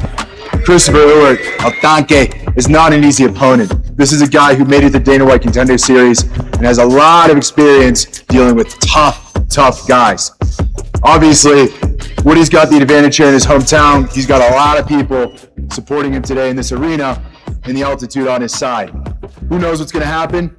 But if Ricardo wants to win this fight, he's got to stay in the pocket, got to stay technical, and pick and choose his opportunities. Tanque's an all-out warrior, and he's going to be looking to bring the heat from the first second of this match. Stay tuned. Don't miss this. Siempre se está construyendo algo.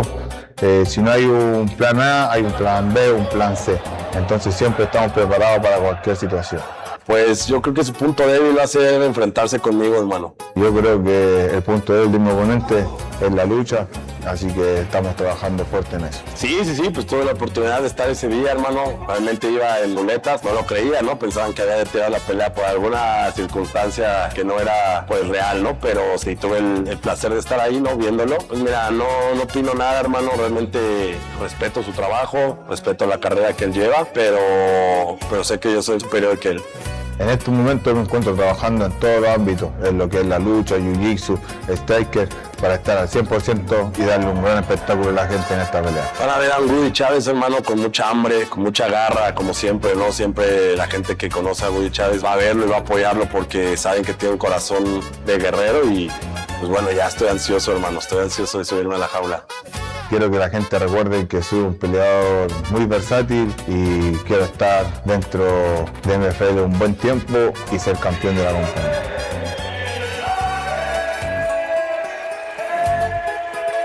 Quiero que recuerden que el campeón de MFL de mi categoría pues, es Woody Chavez y así va a ser, hermano.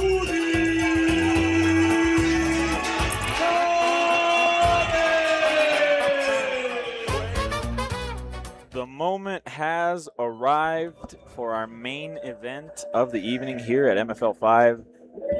Woody Chavez versus Christopher Tanque Ewert. And now we have the correct Chilean flag up on screen for you guys. So no secret behind this, Diego. Obviously, Christopher Tanque, the favorite in this matchup, having the accolades of fighting in Dana White's Contender Series in LFA, trains in Arizona at UKF, where there you see Javier Chunti Boy in his corner. He's the leader of that team with prominent fighters in the UFC such as Waldo Cortez Acosta and many others. He comes from a bigger team, has the bigger name, and Woody Chavez looking to play spoiler here tonight for this Mexican crowd. But definitely Tanque the heavy favorite. Tell us why, Diego. Listen, I mean, I think the record speaks for themselves. I think Woody has had his ups and downs. Yeah. Really tough. You gotta take him to a decision most likely. He's been submitted 6 times out of his 26 losses and finished by KO 5. So you gotta take him to a decision, or you gotta be real freaking tough. And I think that's what Tanque is here for, to test himself. There's the story, as we saw in the video of MFL 4, Woody and Tanque scheduled to collide. Woody gets a staph infection on his leg, has to step out of the fight, is still here at the event to watch Tanque win his fight in very fast succession. And now, finally, the fight we were supposed to get last time, we get tonight. And here we have the hometown boy, Woody Chavez. Woody Chavez. We've said it. Yeah, 50+ professional fights. And an embodiment of the Mexican MMA scene. He's been here forever, has fought everybody, has wins over notable Mexican fighters, has fought in every Mexican MMA organization. I'm just going to read off some of he's just a landmark of wins here. He's beaten Antonio Gordillo, Eric Montaño, Heriberto Tovar, has fought in UWC, Budo Cento, MFL, Combate Global. It's just an experience of 50+ fights. He is very gritty, very hard to put away. And he is a good test for a guy like Tanque, who is on the come up. Now, hopefully, he did his homework. He did his research. Most likely, Tanque Ewert is going to try to take him down, ground and pound him. That's what he does best. Woody has more of a Muay Thai approach to his fights. He likes the striking a lot. He's really good, and he's really good at getting up as well. He's not the best offensive grappler, but he's good enough that you cannot take him out that easily, especially on the ground. No, and Woody is not just a striker. He is very good on the clinch. He is very good up against the fence. He has competent wrestling. I don't know if he has the wrestling capability to withstand Tanque, but he definitely can take care of himself in there. He is a well-rounded guy with so much experience, and there we see Cachorro Rua in his corner, a former opponent of his. Like, he's fought everybody that even his friends he's fought. Like, Woody's just been around forever. Woody is one of those people who is too tough for his own good. Yeah. And we might see a display of that tonight because Tanque is relentless. Tanque is tough. He made an opponent tap into strikes. He's had pretty nasty KOs, finishes. His clinch work is nasty as well. And Woody is gonna take it. Now, is Tanque used to a 5-round fight? Is Tanque used to fighting at altitude? The longer this fight goes, the better chances Woody has, in my opinion. I mean, Tanque was here in the last MFL, so he has fought at altitude. But, as you say, he doesn't Ladies train and at altitude gentlemen, like Woody. this so could is that be a factor the main event of the evening. 5 rounds for the undisputed MFL Light Heavyweight Championship of the world. Damas y caballeros, esta es la pelea estelar de la noche. 5 asaltos por el título del peso semicompleto de MFL. Presentando primero, en la esquina azul, un peleador de artes marciales mixtas, con un récord profesional de 8 victorias y 2 derrotas, midiendo 1,85 metros, pesando 203.5 libras. Introducing first, fighting out of the blue corner, a mixed martial artist holding a professional record, 8 wins, 2 losses. He stands 6 feet 1 inch tall, weighing in at 203.5 pounds. Fighting out of Santiago de Chile, Christopher El Tanque Ewert.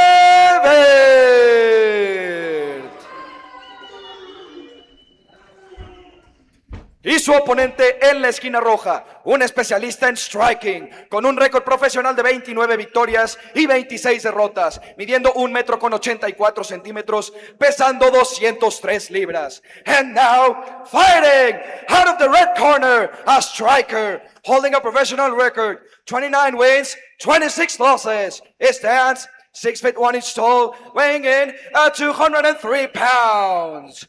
Fighting out of Ciudad de Mexico, Ricardo Woody Chavez.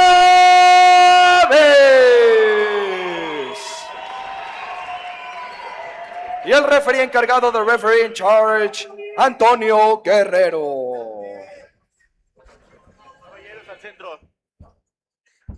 Ya conocen el reglamento. Hagan una buena pelea. Protéjanse todo el tiempo y sigan mis indicaciones. Choquen guantes. You can feel the weight of this fight, right? The crowd.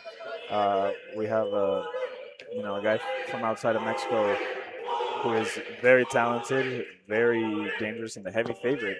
And we have Woody, who's like somebody that always puts it on the line. He's a staple of Mexican MMA. I mean, look at his hair. He's got a Mexican flag. Trying to play spoiler tonight and get the first light heavyweight MFL belt and keep it here in Mexico.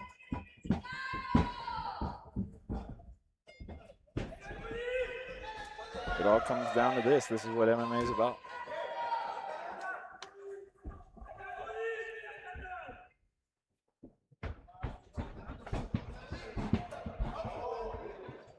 Woody throwing some flashy kicks. And we hear the crowd right away getting behind Woody. Woody feinting, trying to grab a hold of Tanque. Tanque trains with some big boys though, and he's used to, fending off. Yeah, if you have Waldo Cortez Acosta on your team, you're used to having somebody heavy come at you. I will say Woody's frame looks a little bit bigger than Tanque. Than Tanque and usual as well, I think. Yeah. You've seen him leaner. Yeah, definitely tried to put on some weight for this match because he knew Tanque was a big boy. Probably tried to pack on some weight himself. I've seen Woody fight at middleweight. Even he's cut down to middleweight, I think. Not anymore. Back in the day. For his 30th fight. Yeah, at the beginning of his career, in his 30th fight. So there we see. Yeah, Woody trying to go for the. This was the strategy. So Woody goes for the takedown, and Tanque's strength there just throws him off, tosses him off to the side. Oh. Yeah. Woody's Tanque's power, is more significant. You see Woody wincing there. I don't know if something hurt him. Yeah, I think Woody hurt something. Oh no. Might have been a leg. I don't know, but something happened. The fight gets stopped. I think Woody hurt his hand or his leg. Something happened. I think his knee. Something happened. Gave away. Well, very unfortunate to have the fight end this way, but again, things that are out of our control, things that happen in MMA. It's a contact sport. Bad step, a bad move, or something. I don't know what happened. Maybe I'll get to talk to Woody up there, learn what happened. Something happened. Yeah, and look, this is not the ideal way to win a belt, but for sure this is a great step for Tanque. He wants to get back in the conversation. He wants to get back in that contender cage, most likely. And this is a great step in that direction. The belt, he's gonna have to defend it soon, sooner than later. Hopefully by the end of the year. Maybe a rematch. I don't know. We really didn't get to see much. Something unfortunate happened. You can feel the air sucked out of this place. The crowd leaving a bit, underwhelmed. but definitely not the result anybody was hoping for. But we gotta feel for Woody. He put the work in for the second time that this was scheduled. Okay, let's see if we can figure out what happened. So Woody falls over, but it wasn't from a strike from Tanque or something. It just seems like something was wrong even before that. Yeah. I don't know if you remember, I told you I saw wincing, Woody wincing, like his face, since he was standing up against the cage. Something must have happened. I don't know if it's his leg.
Nothing to take away from Tanque. Damas y caballeros, el referee Antonio Guerrero detuvo el combate a los 2 minutos con 16 segundos del primer round.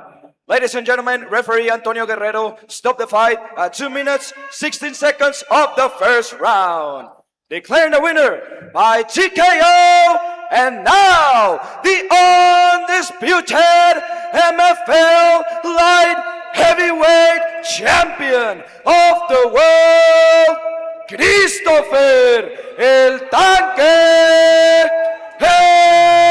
Ewert. Christopher.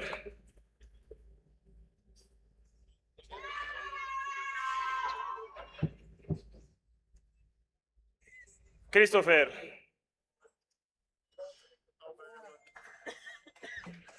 Nuevo campeón, semicompleto de MFL. Christopher, ¿qué tal suena eso? Maravilloso, maravilloso. Primero que todo, darle gracias al público, mi respeto para México, que viven esto al 1000%, así que muy agradecido. Gracias a mis entrenadores, Javier Torres, Pablo Burgo, Emilio Icam, Pablo Gajardo.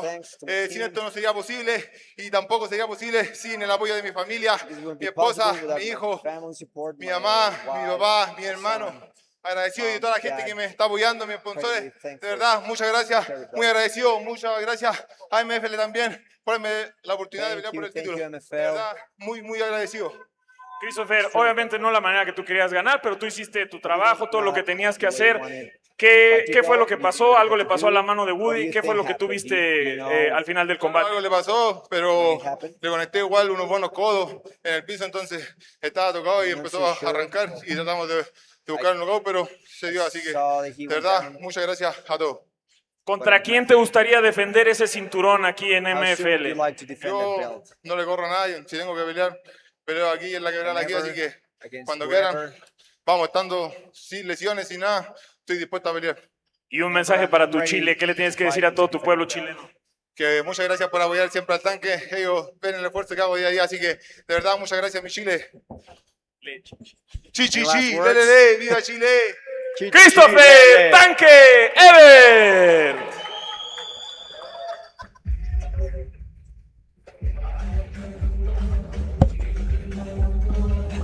There you have it.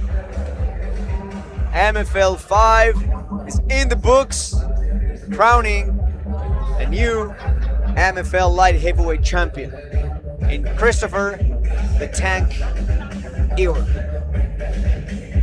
Sadly, Woody got injured. Fight lasted 1 round, but nothing to take away from either fighter. They put the work in, came in, put on a show for as long as it lasted. And congratulations to Chile, because they have a new champion in Christopher Ewert here in MFL.